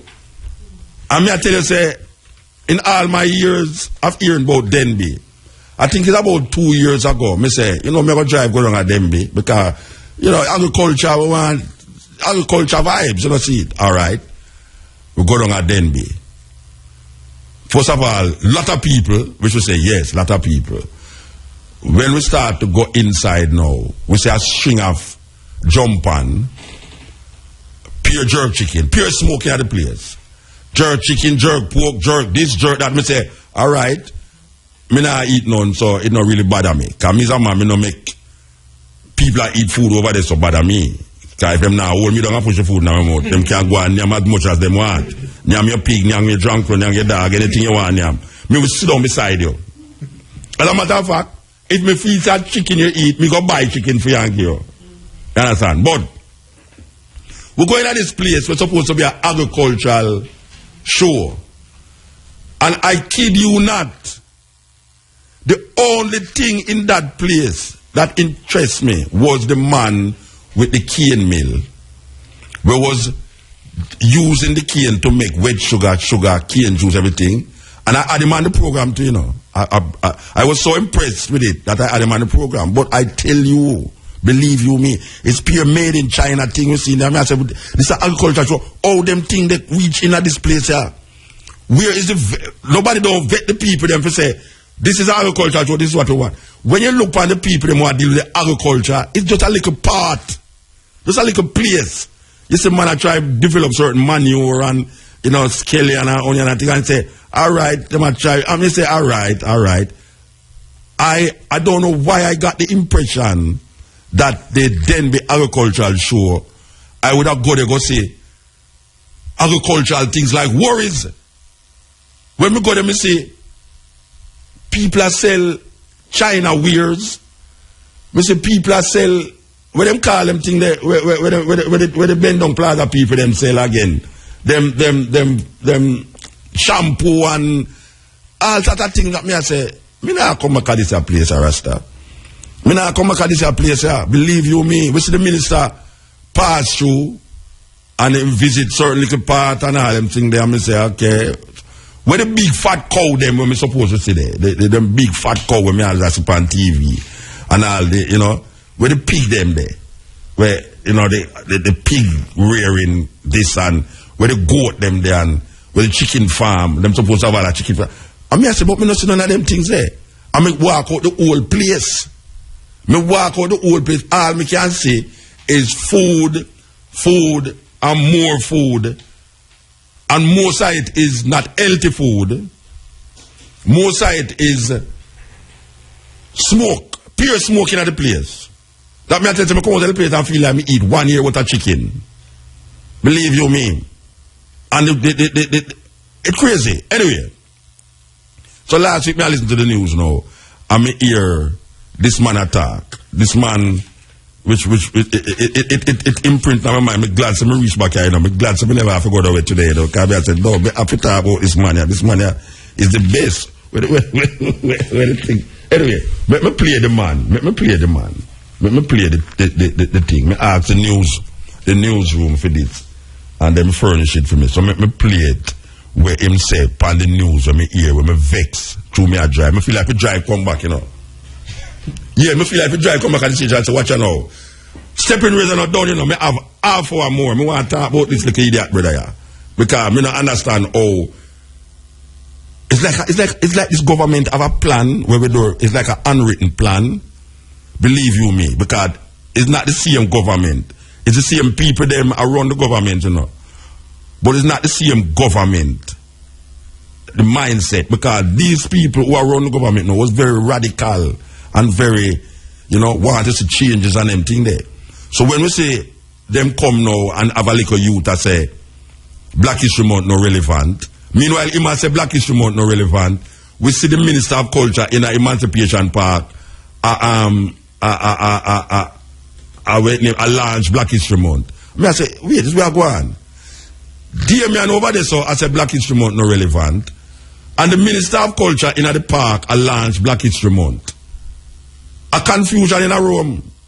Then now, we see this man here, after we fight and struggle, to put Emancipation Day back on the map, on the calendar of Jamaica, the 1st of August, Emancipation Day. After Rasta, because we not forget Jalide, who passed away, we not forget the man there who struggled to say, yes, Emancipation Day, I have to go back on the calendar. Because the 6th of August, yes, the 6th of August, yeah, but it's Emancipation Day, we have to put it back on the calendar. Only if you come here this man, you know. It is important that this year, Denby attracts 80 to 100,000 patrons, moving them from all across Jamaica. And we have strategically chose August 1, 2, and 3 to reignite the spirit of emancipation. So, if you want to be happy about us being emancipated, then the place to be will be the Denby Agriculture Show. And it is the only national event that will be staged in Jamaica during the Emancipation weekend. Sorry. Okay. We could say what we say again. Can Mr. Damian Crawford say or tell us that what that man is saying is utterly rubbish, that there is no intention of the Jamaican government to eliminate or separate. There is no intention of the government to fuse Emancipation Day with the Denby show. Because we feel very emotional about it, because it's something where we fight for. Me remember the brethren and sisters in them, we demonstrate, we fight for it. Put Rex Tetterford, one of their greatest scholars, was part of that struggle to put back the 1st of August on the calendar. And now we hear a man saying that there will be no other national event. And if we want to talk about Emancipation Day, we must come emancipate some jerk chicken and jerk pork and some Chinese goods in a one place we're going to have about 100,000 people. You are draw 100,000 people in our place. And what you... Who's telling the vendors them what to sell and what not to sell? But you're supposed to have a place that this is what you're supposed to sell, this is what you're not supposed to sell. Because there's a lot of craft market that we see that you can't carry certain things in those craft market. You understand? Because you don't want the same goods we sell in the arcade coming at the place. Because that's not the time and place for them. Alright. So, isn't there a person who is saying, okay, you're paying for this stall. What are you going to sell in the stall? Are you going to sell jerk chicken? Because we have 1,000 jerk chicken people already. We don't need 1,001 jerk chicken people. It's better you sell jerk pork. Because we have jerk chicken is sold already. So if you're selling jerk pork, you can come. But if you're not selling jerk pork and selling jerk chicken, we don't want you in there because 1,000 people there already. Somebody who sell in a Bendong Plaza, go rent a booth. And then bring all of them having at the Bendong Plaza, all the made in China, made in Taiwan thing, come in a Denby Agricultural Festival. Shouldn't there be someone saying, look here, this is not the place for these things. And then you will come tell me now, say, after we fight for Emancipation Day, you come tell me now, say, me must put that with where you are talking about, pick it. Yeah, this is the Steppn Razor, the art of war. And we just lament over this government failure to pursue a culture of Africanness, considering that the majority of Jamaican people are of that stock. And we see that everything that has been there before is now being, I mean, it's going under the table. When we come on to the consciousness, the black consciousness of the people. We mentioned Black History Month already. We say this guy come here now and him attack something else. And we can't even mention more things like that. Where we see them try to now push it under the table now and say, well, you know, a more important thing. I mean, the people them believe that there's more important thing. But when a man can come, it's like, why is it that nobody's coming out from the government and say nothing about it? Because remember, you know, nothing about it. Because remember, you know, and this is that's why I know said something wrong with the government, you know. Watch you know. Who can forget Mike Henry in the house talking about reparation? And Peter Phillips, who was once a Rasta, walking up and down Kingston, preaching the gospel of 12 tribes of Israel, trying to bring people to the fold of Rastafari.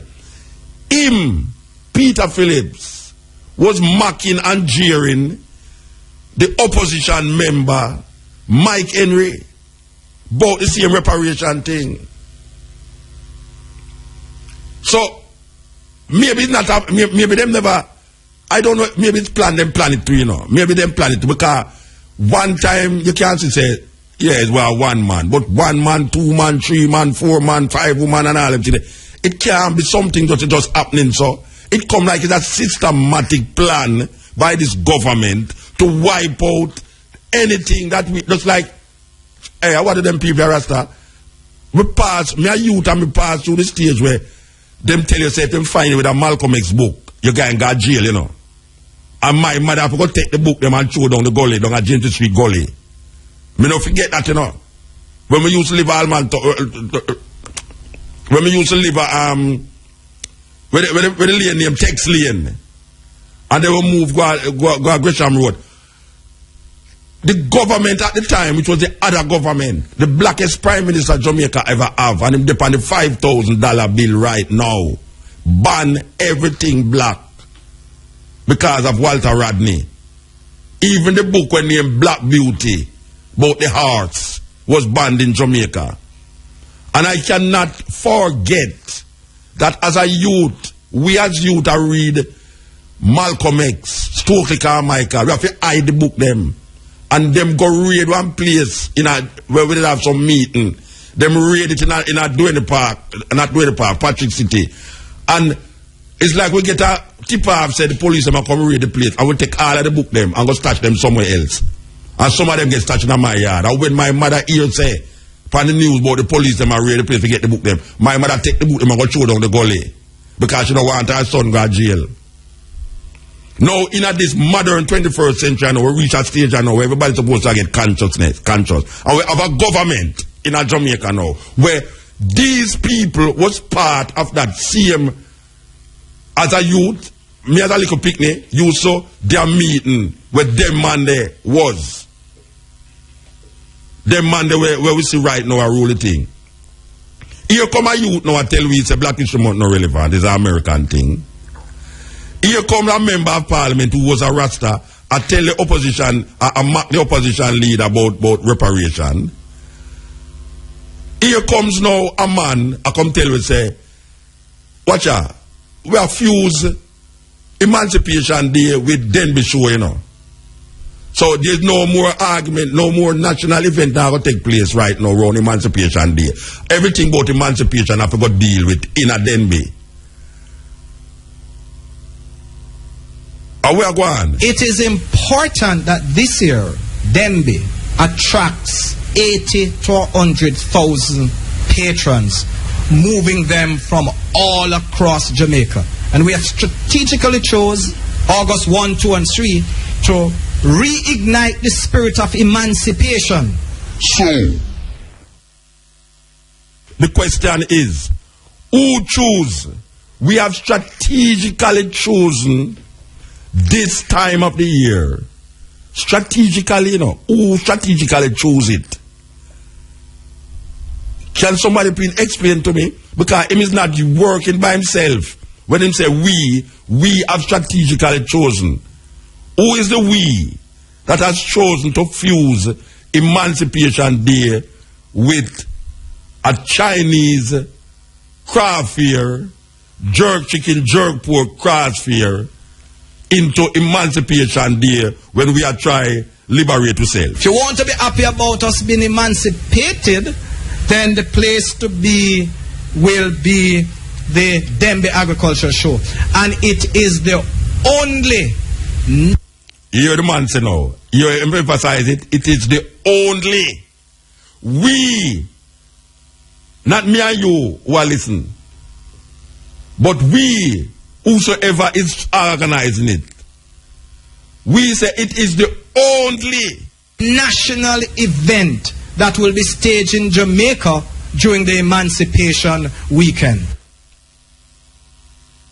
We are going to accept that. Can somebody from the government please let us know publicly that what this man is saying don't go so? Please, me I beg you know. Can somebody from the government And maybe I should have said Damian Crawford, because Damian Crawford seems to be now the voice of the voiced.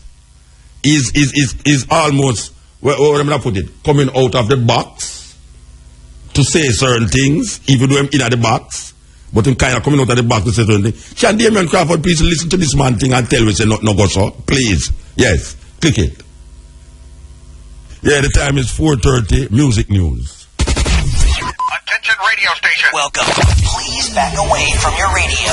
I like new music, news talk, updates with artist drops, listener drops, sound effects, and movie drops. Hey, what's that? Music news. Local. Music news. International. Welcome to Music News. It's the news time. It's Thursday, June 12. I'm Kishima Francis. We'll be right. And now, a feature presentation.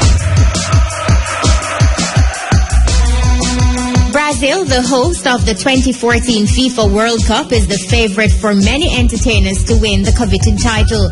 Entertainer Jigsy King, who also plays the sport, says Brazil to win the World Cup has been a family tradition for years, and in 2014, nothing has changed. My born up to my father, I said Brazil, so I know me play ball and I'm a real baller, so I'm Brazil, me I say, so the World Cup belongs to Brazil, no doubt about it. You know, Argentina got to do them thing with Messi, but Brazil all the way, nothing can stop Brazil. Meanwhile, there are other entertainers who refuse to choose just one team.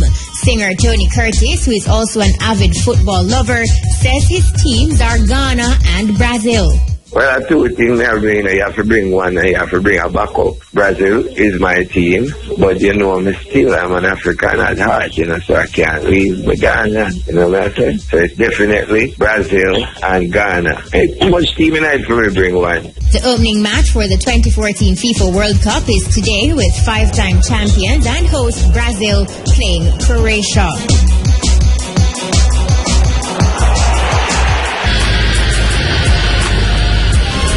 On the international scene, Ruby Dee, one of the legendary actresses in Hollywood and on Broadway, died Wednesday night. Ruby was at home in New York surrounded by family when she passed away, according to sources.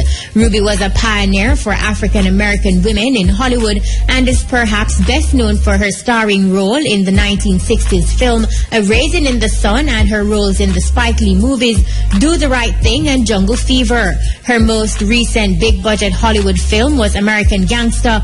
She played Denzel Washington's mother.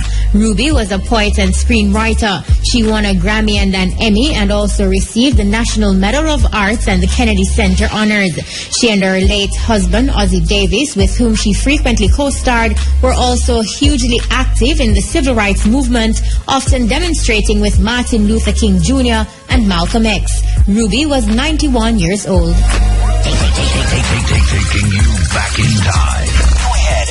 This day in music, 1951, Roddy Thomas was born in Kingston, Jamaica. And in 1972, Bounty Killer was born Rodney Basil Price at the Victoria Jubilee Hospital in Kingston, Jamaica. That's the full 100 in music news for today, Thursday, June 12th. Big ups to recording engineer Tesco Pitts. I'm Kishima Francis. Mutabaruka, take it away.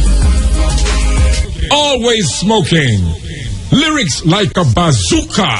You are listening to Mutabaruka.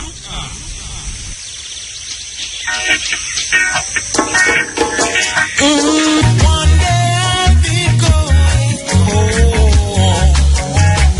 I will walk the streets of home. Yeah, the group called Pentatouche. This is the Steppn Razor.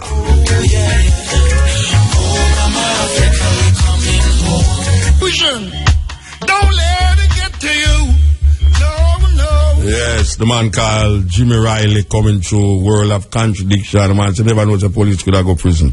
And that's our society we live in now. We don't think the police can go to prison, you understand? Neither politicians.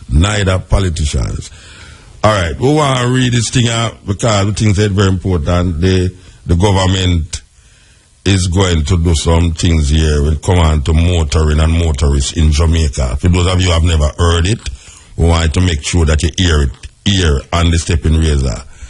There will be a traffic fine hike By the way, a policeman give me a message for going, you know. Yeah, him stop me. Them stop me the other day and tell me, say, well, it's weird, you know. You know, some things happen and you wonder how it happened. I can tell you something now. There was a man that drive without license. For 20 years, he might drive without license, you know. Live a country. 20 years, he might drive without license. And the day he might come in a town to get him license, police stop him and charge him for a drive without license. Now, all the while I said, well, I need to go buy 2 tires, you know. I need to go buy 2 tires. All right. Yesterday, me I drive to go buy 2 tires. I look touch Charter Road and turn on Waterloo Road. Is a police stop there so now. The man start to search and look at my car and say, Muta, you need 2 back tires. I say, you don't say that tire me I go buy it, I believe you be. Anyway, the policeman now with this man now who check the car them. Him say, Muta, why you give this man with these, you know, the bike them with the 4-wheel? Tell him say we're after them. Because a whole heap of man I use them things I know for criminal activities.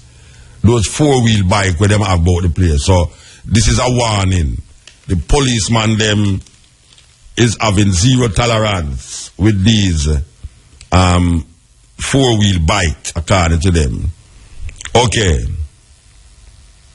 This is a statement here now. We just give thanks to the news. On Monday the 2nd of June. No hour. The 10th of June? 12. The 12th of June. On Monday the 2nd of June, Cabinet approved certain changes to the law relating to ganja. These relate to the possession of small quantities of ganja for personal use, the smoking of ganja in private places, and the use of ganja for medical purposes. Approval has been given also to a proposal for the decriminalization of use of ganja for religious purposes. These changes have been under consideration for some time, but the necessary internal consultations and consequential refinements had to be undertaken before submission in April for Cabinet's consideration. The changes to the law contemplated are not novel. The decriminalization of ganja in Jamaica has been the subject of considerable study and recommendations over the years. A 1977 Joint Select Committee of Parliament which reviewed ganja use and legislation stopped short of recommending its legalization, but recommended that there was a substantial case for decriminalization for personal private use with no penalty for quantities up to 2 ounces. It also recommended that the prescription of marijuana for medical use should be lawful. Over 20 years later, the National Commission on Ganja, referred to as the Chevans Commission, Barry Chevans that is, conducted an all-encompassing review of the subject and submitted its final report in August 2001, recommending the decriminalization of the private use of small quantities of ganja. Yes. All right. So this statement by Minister of Justice in reform to the laws relating to ganja, this was said already, you know. This was said already. They give approval, them don't stamp on it.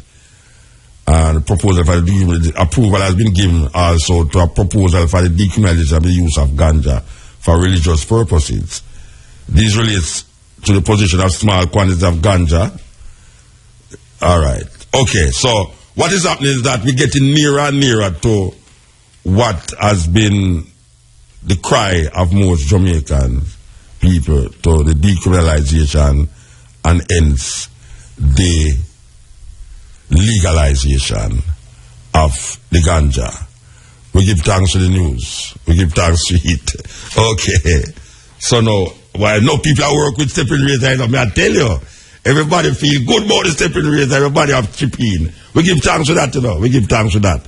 Everybody is part of the Steppn razor right now. You understand? You know notice it, Brian? Yeah, man, I know what I read now. Oh gosh, man, everybody are pushing them a little bit.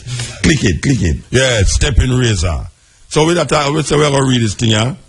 I want to try to read before what them call the latro business. Anyway, traffic fine hike, speeding ticket charges may rise up to 300%. You know, me and a lady did have a big argument last night about this thing here, you know, and just I try to say, boy, right now, you know, we don't really find no fault with it because if it try help save a life, if a man tell you I'm going to charge you $45,000 for speeding, and you have said that too much, all right, so what I'm to when the man has speed and a little picnic, how much money, how much that value, you understand? Anyway, you'll find are coming from motorists who commit traffic offences under the proposed new Road Traffic Act, which was tabled in the House of Representatives on Wednesday. If lawmaker pass the proposed statute in its current form, a new offence of driving and using a handheld electronic device, such as a cell phone, will track a fine of $10,000. I totally agree with that. I am totally in agreement with that. I am totally agreeing that nobody should be driving and have cell phone at them ears and a text. And I really even go further than them. I say that cell phone should not be used during work hours because there's a lot of hours being wasted because workers stop them work to talk on them cell phone. And I have seen that happen in the hotel sector where people who are clean out place, instead of them clean out the place, them sit down at the place and talk on them cell phone. Anyway, there's a fine that is going to be $10,000 for anybody found using cell phone while driving. On the other hand, motorists who use a car television within the driver's line of sight while driving will be slapped with a $13,000 fine. I don't know why a man should have a television in them car. Anyway, Vice Chairman of the National Road Safety Council, Dr. Lucian Jones, said the use of cell phones while driving is a major issue internationally. Quote, we believe it is one of the reasons people are being distracted, unquote. Dr. Jones reasoned, adding that this provision is a major step in the right direction going forward. I agree with that. Motorists who accumulate significant numbers of demerit points above the threshold for suspension and have been escaping the law will now have to contend with the Island Traffic Authority, which has been empowered to suspend license. Hear that? Under the proposed new law, the authority will keep a driver's offense register and has been mandated to suspend driver's license. If a person accumulates between 10 and 14 demerit points, his license shall be suspended for 6 months. With an accumulation of 14 or more demerit points, but less than 20, the authority shall suspend a permit of driver's license for a year. Dr. Lucian Jones told Gleaner yesterday that his organization has been fighting for years to have the ITA installed with the requisite power to suspend driver's license. He explained that at present there is a gap in the law and the only recourse is to go to the court. Dr. Jones is of the view that this development will help to restore discipline on the nation's road. And motorists may have to think twice before flooring the gas pedal, as fine for speeding would have skyrocketed in some instances by more than 200%. The police and road safety authorities often cite speeding as one of the main contributing factors to accidents and road deaths. Motorists who exceed the speed limit by 50 kilometers an hour or more will be slapped with a $45,000 fine and in default of payment to 1 month imprisonment. You hear that? All right. 1 month imprisonment or $45,000 fine. A driver who exceeds the speed limit by 16 kilometers to 32 kilometers an hour and is prosecuted by the police will face a 200% increase in fine, moving from $5,000 to $15,000. Noting that speeding and careless driving were the main reasons for crashes and road deaths. Dr. Jones argued that increased fine for this offense should act as a deterrent to motorists. If the fine for speedings are sufficiently high, we believe it will make a difference in terms of conformity with the law. That is what is coming. Very serious thing. Now, me want to ask the law now. When a lady, because me and my lady in a contention with this thing and me no wrong her still. When you're driving home late at night, okay? why am I driving no easy now? Alright, because we have to say before. Alright. When a lady is driving home late at night, like after 12, and the stoplights are red, and there's no one coming neither left nor right of her or in front of her, should she actually stop at the stoplight until the thing say go, considering the atmosphere that we find ourselves in now in Jamaica, with anything can happen when a lady, and not even say a lady alone now, because I have to stop talking about ladies alone. You understand? When a gentleman or a lady is driving late at the night and stop at a stoplight and she don't see nothing, or he don't see anything, will the police really prosecute the person if they go through the stoplight? Considering the atmosphere in Jamaica now, where stopping at a stoplight might cost your life or your car, or you might have to join Andrea Williams on the bottom line. I don't know. We need to figure it out, because I am not suggesting to any person to really come from a party at 2 o'clock in the night. And when you look right, look left, and look right, and look left, look right, and look left. By the time you start to look right and look left, a guy just look left in your pocket and shot you. You understand? So, it's something we should need to consider, really. My wife said Brazil gone 3 and Croatia 1. Okay, the man look vexed. The man look vexed. Oh, Brian said, if I go with anyone, will win. A Brazil may I go with, you could not deal. Anyway. Then the time is 5 o'clock. Yes, Steppn razor. You know, what I like now is what's up with the long at Kingston Public Hospital, where people love jump off of the building. They're so regular. Like, you know, Jamaican. All right, you know, all right. I'll show you how me know say something wrong with me. Really, you know, a man they climb up on a building there already and jump, and him up there, and the people them down at the bottom of the thing and say jump, jump, jump, jump, jump, and the man jump off. Each up in the spike them. All right. When the policeman, long at Ochi saw, when the man is up on the ground, you know, and the police have the gun upon him, you know, you see the people them will gather and say shoot him, shoot him, shoot him, and the policeman will leg 2 shots at the man, you know. Now here comes the next man again, jump off a KPH building. It will go on with that building there.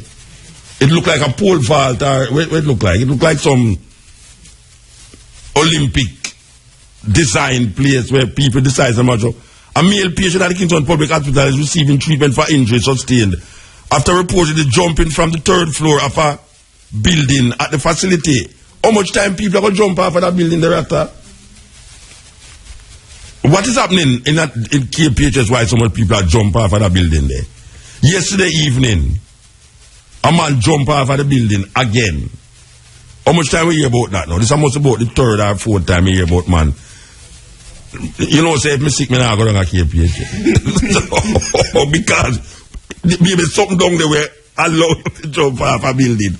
No, me don't want to go to KPH if me sick. Because maybe there's something there that is saying jump, jump, jump, jump, jump. You understand?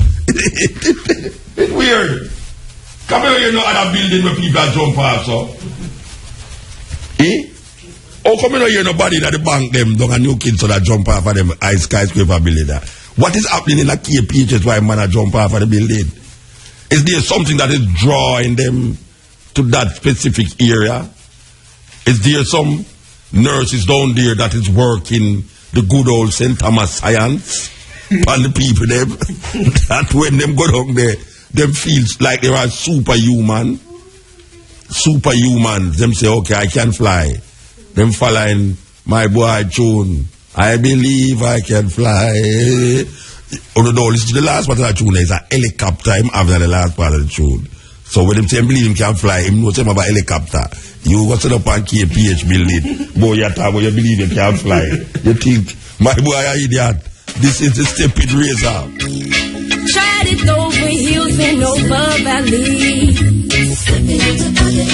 Tried it in the sun or in the rain. Submissive to Selassie I go. There's a mission to REFM. Thought-provoking. Always smoking. No lyrics like a bazooka. You are listening to Muta Baruka.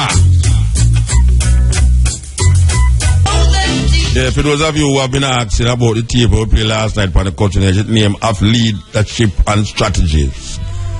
Of Leadership and Strategies. That is the title of the talk. I don't remember who is it the name of the person, but if you go online you will see. Just put in of Leadership and Strategies. Yes, Steppn Razor. We want to heal up, well, him dead, we want to heal up Nari. A brethren who me and him used to go right round the island and play black music. We're in Pastor Nari from up in a Granville. We want to play the sooner in remembrance of Nari.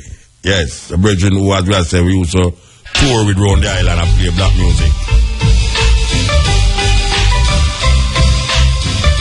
We're going to talk to Deneesha. Yes. Life is for man to live.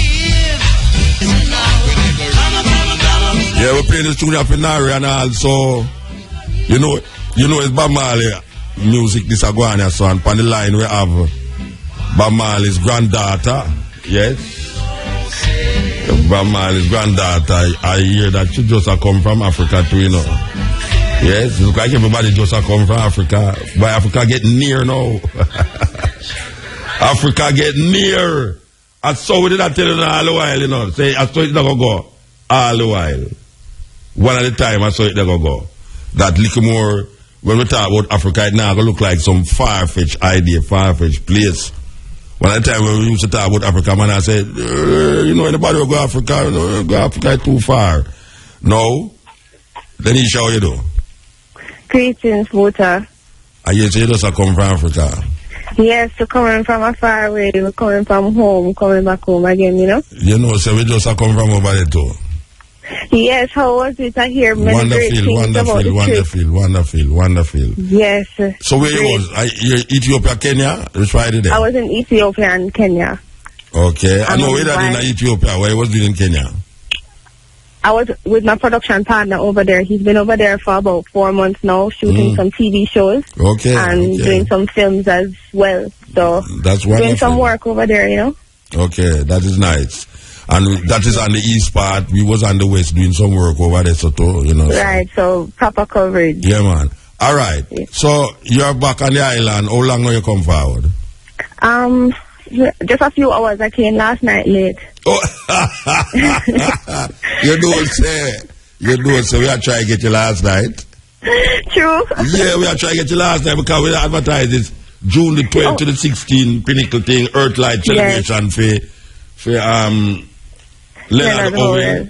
And we are June the 12th, Thursday lunch club at Pinnacle. June the 13th, each one teach one. Haile Selassie High School. June the 13th again, tribute to Leonard Howell at Tough Gang, but we're not doing Tough Gang until the end of the month. Oh, so that no end again. Oh, that put off. No, that put off. Why they put it off? Why you put it off? Because time's short and I was supposed to come in a few days ago on the permit and you know the system set. All right, so June the 14th, Hands, Hearts and Heritage at Pinnacle. June the 15th, Conversations about Dada Howell at Pinnacle. And June the 16th, Chanting and Groundation at Pinnacle. So right now as it stands, the only place apart from Pinnacle is the Haile Selassie School. Right. Okay. All right. Since you're gone and come far, well, I don't know if between last night and now you could know what happening, what transpiring up on the Pinnacle. So what is happening up there according to what you report where you get? Because I know you must have been keeping in contact with what is happening. Well, I'm here now on the grounds of Pinnacle. Is there where I call you from? Is there? Right. Okay. Yeah, man, we're there from the top. You know, there's a lunch grounds at Pinnacle. Is there where I call you from? Is there? Right. Okay. Yeah, man, we're there from the top. You know, there's a lunch club is happening, so we're having reasonings on the inside right now about creating generational wealth. And then we just finish our Amharic classes, and then after this we're going to be talking about sustainable living, you know, and using new technologies to empower ourselves. So it's a diverse cross-section of conversations happening today. So about how much ones up there? How much ones is there? It's only a few ones are up here, maybe about 30 ones are up here right now. Okay. It's so much. Yeah. we're hoping to see more ones, but you know, who is supposed to be here will be here, and we're documenting as best we can to share the information internationally, because we've been having a whole heap of people reach out and ask if it can be live streamed and thing, but you know, the internet not up here properly yet, so working on that. Yeah. So there is there under development or development taking place since that time until now? Is there anything, or everything is at the same position? No, there has been some development happening at the hands of us who have been up here, Sister Hodesh and Brother Paul and other ones who are trying to preserve the space from theft, because there have been a lot of people coming up here and stealing the stones, stealing the rock. Oh, yeah? Apparently, from what I hear, Pinnacle Rock going for the highest price now on the road. That don't sound good. Okay, you know, because there's a lot of limestone up here as well, and then you have the bat caves with the bat doodle. Yeah, so what happened to the developers now? Where did you come in contact with any of the developers?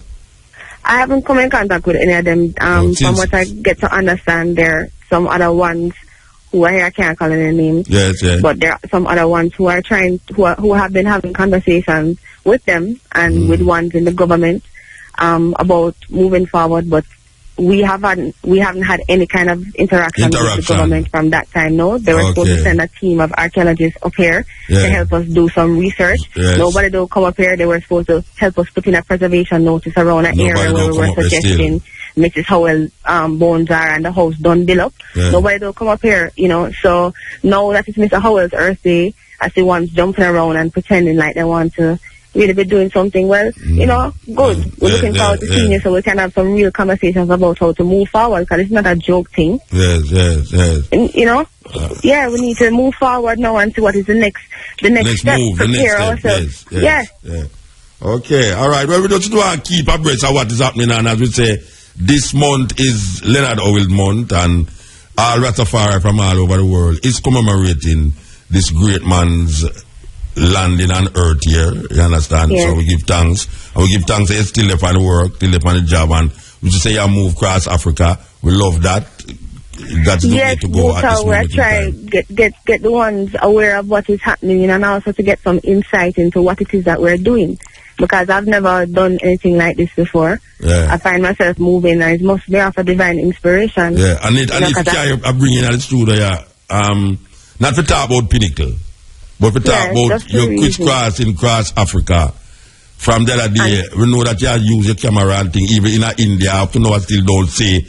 Up to now, I still don't see the documentary. You know, let me tell you something. I tell you, man have plan, but Jah destroy them plan them, putting what. So when you say Jah destroy some of your plan them? Yeah, because. I wonder what you do. I wonder what you do for Jah destroy some of your plan them. No, it's like, let me show you. I was wanting to release my film in February in Jamaica, but with all this activity with Occupy Pinnacle and thing, it just wasn't the right time, you know? Okay, all right. So, well, I still look forward to everything balanced, but it's still coming forward same way. And I look forward to the interview where you come in a vineyard, come sit down with me, sit down and I interview me. I look forward for that.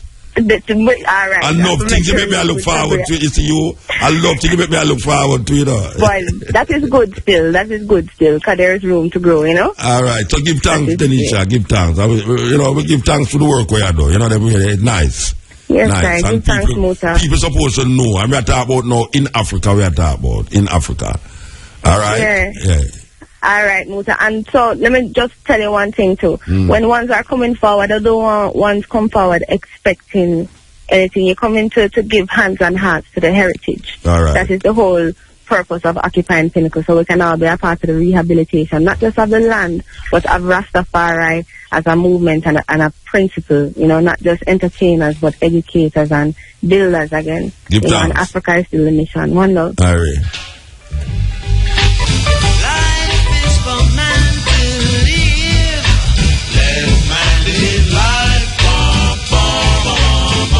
Yeah, the time is 5:30. Yes, Steppn Razor, the art of war, we're there with you, and we could try squeeze in a little call, you know, since we don't take no call from the whole program. We could see if we can squeeze in a one call or a two call. Meanwhile, we are waiting for the call. We're playing this. Do I worry? 'Cause you're stepping out. Do I worry? Do I stay home every night? Yes. Yeah. Blessed. Muta. Yeah, man. All right. You see, most of what you say about the traffic fine increase and the need to have them fined for certain offense, like using the phone and speeding and them thing there. Yeah. They agree with them. Right? But what we see is that when them implement them thing there, and also create more space for policemen take bribe from people. Yeah, so what them supposed to do then? Tell me. Them have to go fix the policeman side first. Before them implement. Yeah. Also make the people them go and kill the people them until no police. No, we not say that neither. But that it while long too. That we fix the police. No, Jamaica run still. The legislation are gonna take the next 6 months to a year for pass. So them have the window there to fix the police. Who say that? Eh? Who say them about take 6 months? Yeah, but it's a proposal, man. Look at them need so money now. Government need money now urgently. If it's just a door and them want the money. You could have wake up all tomorrow man and you said pass. You don't know them brother there. $45,000 for speed. You know what $45,000 that Peter Phillips get? If him get any at all to all the bribe system set up, you know? No, he will get it, man. He will get it. Trust me, he will get it.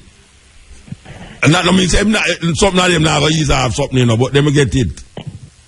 No $45,000, no $10,000 for all seat belt. Oh gosh, man. Yeah, and all the patterns and all that. Overload. All the one run mushet, him feel it now. Because and someone overload a $100,000 for overload truck, you know. I hear them talk about. Run mushet, I put punch truck a man in time, you know. Paid $200,000. Ah, gosh, that truck there is a super truck. Yeah, but you know, we know about the bribery and this and that, you know. But when I say, trust me, even if you it's almost a fear, you're not going to want to drive too fast. That's the problem, you know. That you don't say, you know what, I get the government $45,000. So the chances of you speeding now is less. That mean no. Psychologically, it might have that fear factor they might set in. So you don't want to pay $45,000. So when you reach a certain place, you just drive slow. And I mean, see that way the two, you know. Me love when a man blink me over the other side, you know. Me love when I drive and a man blink me, man. Me just easy like me a Christian. I was the party, me just go like a devil rider, devil driver. Whoops. God again. Anyway. And then you see the next side of the argument now where you talk about the late night driving and the stoplight and them. Yeah. More time if you say all on Sunday and after 12, between 12 and 5 a.m. Then if you lock off some of them stoplight there, you know. But they know man is not no, but wait no. Hold on. Are them just flash a constant orange light? No, so you know they approach them with caution. Me not agree with you though. You what though? Alright, tell me. If you lock off the stoplight them, you see some little youth like Brian and them friend them we are come from party and them not in a stoplight and you are come from the other direction. Trust me. Them now, you know, it's the stoplight, at least the stoplight make it slow down. Remember modify the proposal. Yeah. The light flash a constant amber light. Yes. So you know you approach it with caution and you're going through once nobody knows. I tell you, me no feel say nothing should have changed with come and stoplight more than say. You just approach and when you look right, look left, and you realize that you alone and the car gone. I just saw. Me no feel say them should have changed it. Jamaican people are easy, man. Them not see no light there. Them feel say them never there no car now. Anyway, we have to move bridging because that program done. Yes. Steppn, Razor. It's where I take chance and I take call them hours at night. The hours a day we at night and I think I cutting edge.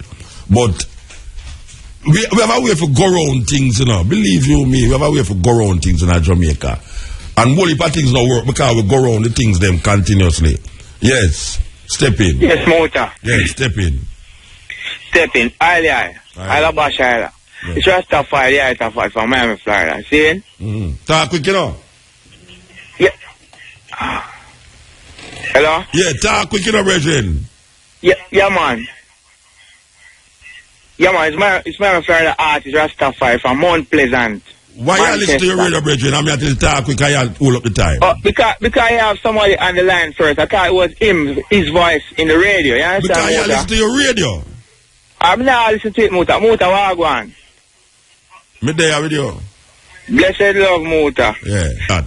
Yeah, so, you see, me have a tune that come out named Pelico, you understand? You wait, take out the advertisement on the radio and then we advertise the tune for you. Here, Bridget, we have to go to our next caller.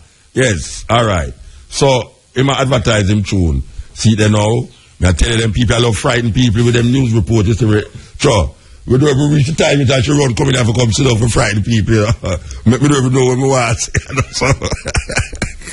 We never know what we want to say. You know? After me and Samantha and Brian, that's so peaceful and sweet. They could put fear factor in our head now. Okay. Do I worry?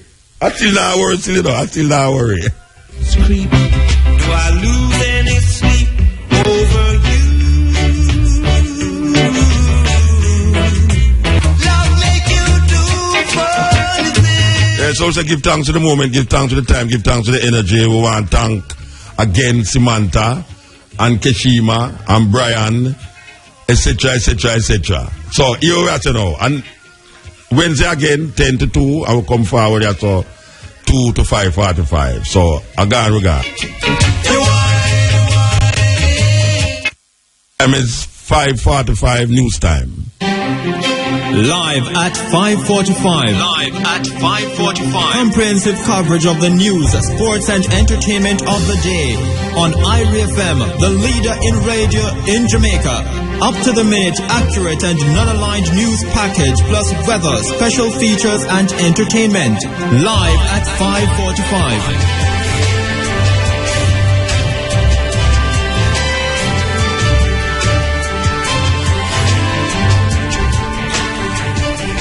Good afternoon. It's Thursday, June 12. I am Lanigay Green. And I'm Cheryl Johnson. From IRIE FM's News Center, here are the headlines. Government starts process to change laws relating to possession of small amounts of ganja. Meanwhile, opposition welcomes the government's plans towards decriminalization of small amounts of weed.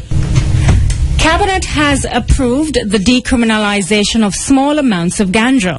This means that when the law comes into effect, there will be no criminal penalty for possession of ganja for quantities of up to 2 ounces. This was announced by Justice Minister Senator Mark Golding at a press briefing today. For 4 years, there have been calls from a wide cross-section of Jamaicans for the decriminalization of ganja and particularly small amounts. The Chavanese Commission years ago studied the matter and made recommendations, and in recent times other groups have been informed pushing for decriminalization of ganja. Today government announced the proposed changes. Sasha Laban explains. Cabinet approved certain changes to the law relating to ganja for personal use, the smoking of ganja in private places, and the use of ganja for medicinal purposes. Approval was also given for the proposed decriminalization for religious uses. Speaking at a press conference this afternoon, Justice Minister Mark Golding says the decriminalization has been under consideration and the proposed changes to the law are consistent with the position adopted by a number of countries. Under the proposed changes, the Dangerous Drugs Act will be amended to make possession of small quantities of ganja a ticketable infraction. This will attract instead a monetary penalty which will be payable outside the court system and will not carry a criminal penalty. However, failure to pay within a specified time of 30 days will be punishable in the Petty Sessions Court with community service. The Justice Minister says the amendment to the Act will be absorbed into the existing no-smoking regime already implemented by the government. Smoking ganja should be absorbed into the general non-smoking regime with the same penalty structure, except that the smoking of ganja will be permitted only in private places, meaning that the special provision for designated smoking areas or zones within certain public premises that are being introduced into the tobacco control regulations will not apply to the smoking of ganja. And secondly, special provisions are to be made for the smoking of ganja by Rastafarians in places designated for their religious worship. Violations of the smoking rules should be ticketable and payable outside the court system. Non-payment should be punishable by an order for community service. Justice Minister Senator Mark Golding. Reporting for RFM News, I'm Sasha Laban. Meanwhile, Justice Minister Senator Mark Golding stresses that the proposed changes to the law are not intended to promote the use of ganja for recreational purposes. Senator Golding says it instead serves to provide a more enlightened approach to dealing with small quantities. Additionally, the minister will table a bill in Parliament to amend the Criminal Records Act, which will result in the records of persons convicted for possession of small quantities of ganja being expunged. Senator Golding says says the reform proposals have been approved by Cabinet on Monday, June 2. However, the law remains unchanged at this time until the legislation to amend the law has gone through. The law continues presently unchanged. Cabinet can't amend the law. That has to be done by Parliament, and that requires the legislation to be drafted and to be brought to Parliament. In the meantime, those cases that are in the system will continue until the law is actually enacted. There is some other legislation which is amending the Criminal Records Rehabilitation of Offenders Act, and that is in an advanced state. Legislation Committee approved that yesterday. So I hope to take that to Cabinet either Monday or the Monday week. That will at least eliminate the criminal records aspect. Justice Minister Senator Mark Golding, he was speaking at a press conference at Jamaica House this afternoon. And the opposition Jamaica Labour Party has welcomed the government's move to decriminalise the possession of small amounts of ganja. The announcement was made this afternoon by Justice Minister Mark Golding. The matter is to be debated in Parliament. Justice Minister Mark Golding also announced a bill is to be tabled in Parliament that will seek to expunge the criminal records of persons convicted for possession of small amounts of ganja. There have been recent calls from members of government and the opposition for the laws to be relaxed. Only this week in Parliament, opposition spokesperson on science, Dr. Andrew Wheatley, called for the legalization of ganja for medical use. In responding to today's announcement, Dr. Wheatley says government should now look at exploring the use of marijuana for medicinal purposes. I am pleased that the government has taken heed to what I said in Parliament on Tuesday, that we should decriminalize the use or the possession of small quantities of marijuana. In fact, the Jamaica Labour Party in 2011 tabled just exactly what we have been asking for and what the government has now actually decided to do. I think it is time for us to think about the board and look at the way we can exploit our, what we would call an indigenous plant of Jamaica, the marijuana, for medicinal and therapeutic purposes. Opposition spokesperson on science, Dr. Andrew Wheatley. The Santan police say there were 17 murders committed in the parish up to the 1st of this month. This is 6 more than the 11 committed during the same period last year. This was revealed during today's sitting of the parish council. Only this week, one of the 4 members of Parliament, MP for North East Santan, Shahini Robinson, said murders have been on the rise in her constituency. She called on the National Security Minister to provide additional resources to help combat the problem. Cherie Hay reports. Sergeant Dwayne Chin told the Santan Parish Council that last year more of the murders were domestic in nature and the knife was featured significantly in those matters. However, the gun has been the dominant weapon in many of the murders committed in the parish so far this year. Sergeant Chin also commented on the 4 murders which were committed between May 30 and June 1, which he said caused a spike in the murder figures when compared to last year. One was committed in Manigue, another in Great Pond, and a double murder in Pimento Walk. The Santan cop says 1 man has been charged in relation to the double murder, and investigations are far advanced in the Great Pond and Manigue incidents.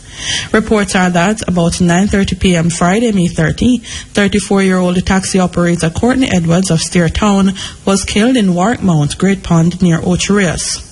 Meanwhile, on Saturday, May 31, about 1:20 a.m., 23-year-old Ron Wright of Manigue was walking home with his girlfriend when they were attacked by gunmen. He was shot and killed while his companion was not hurt.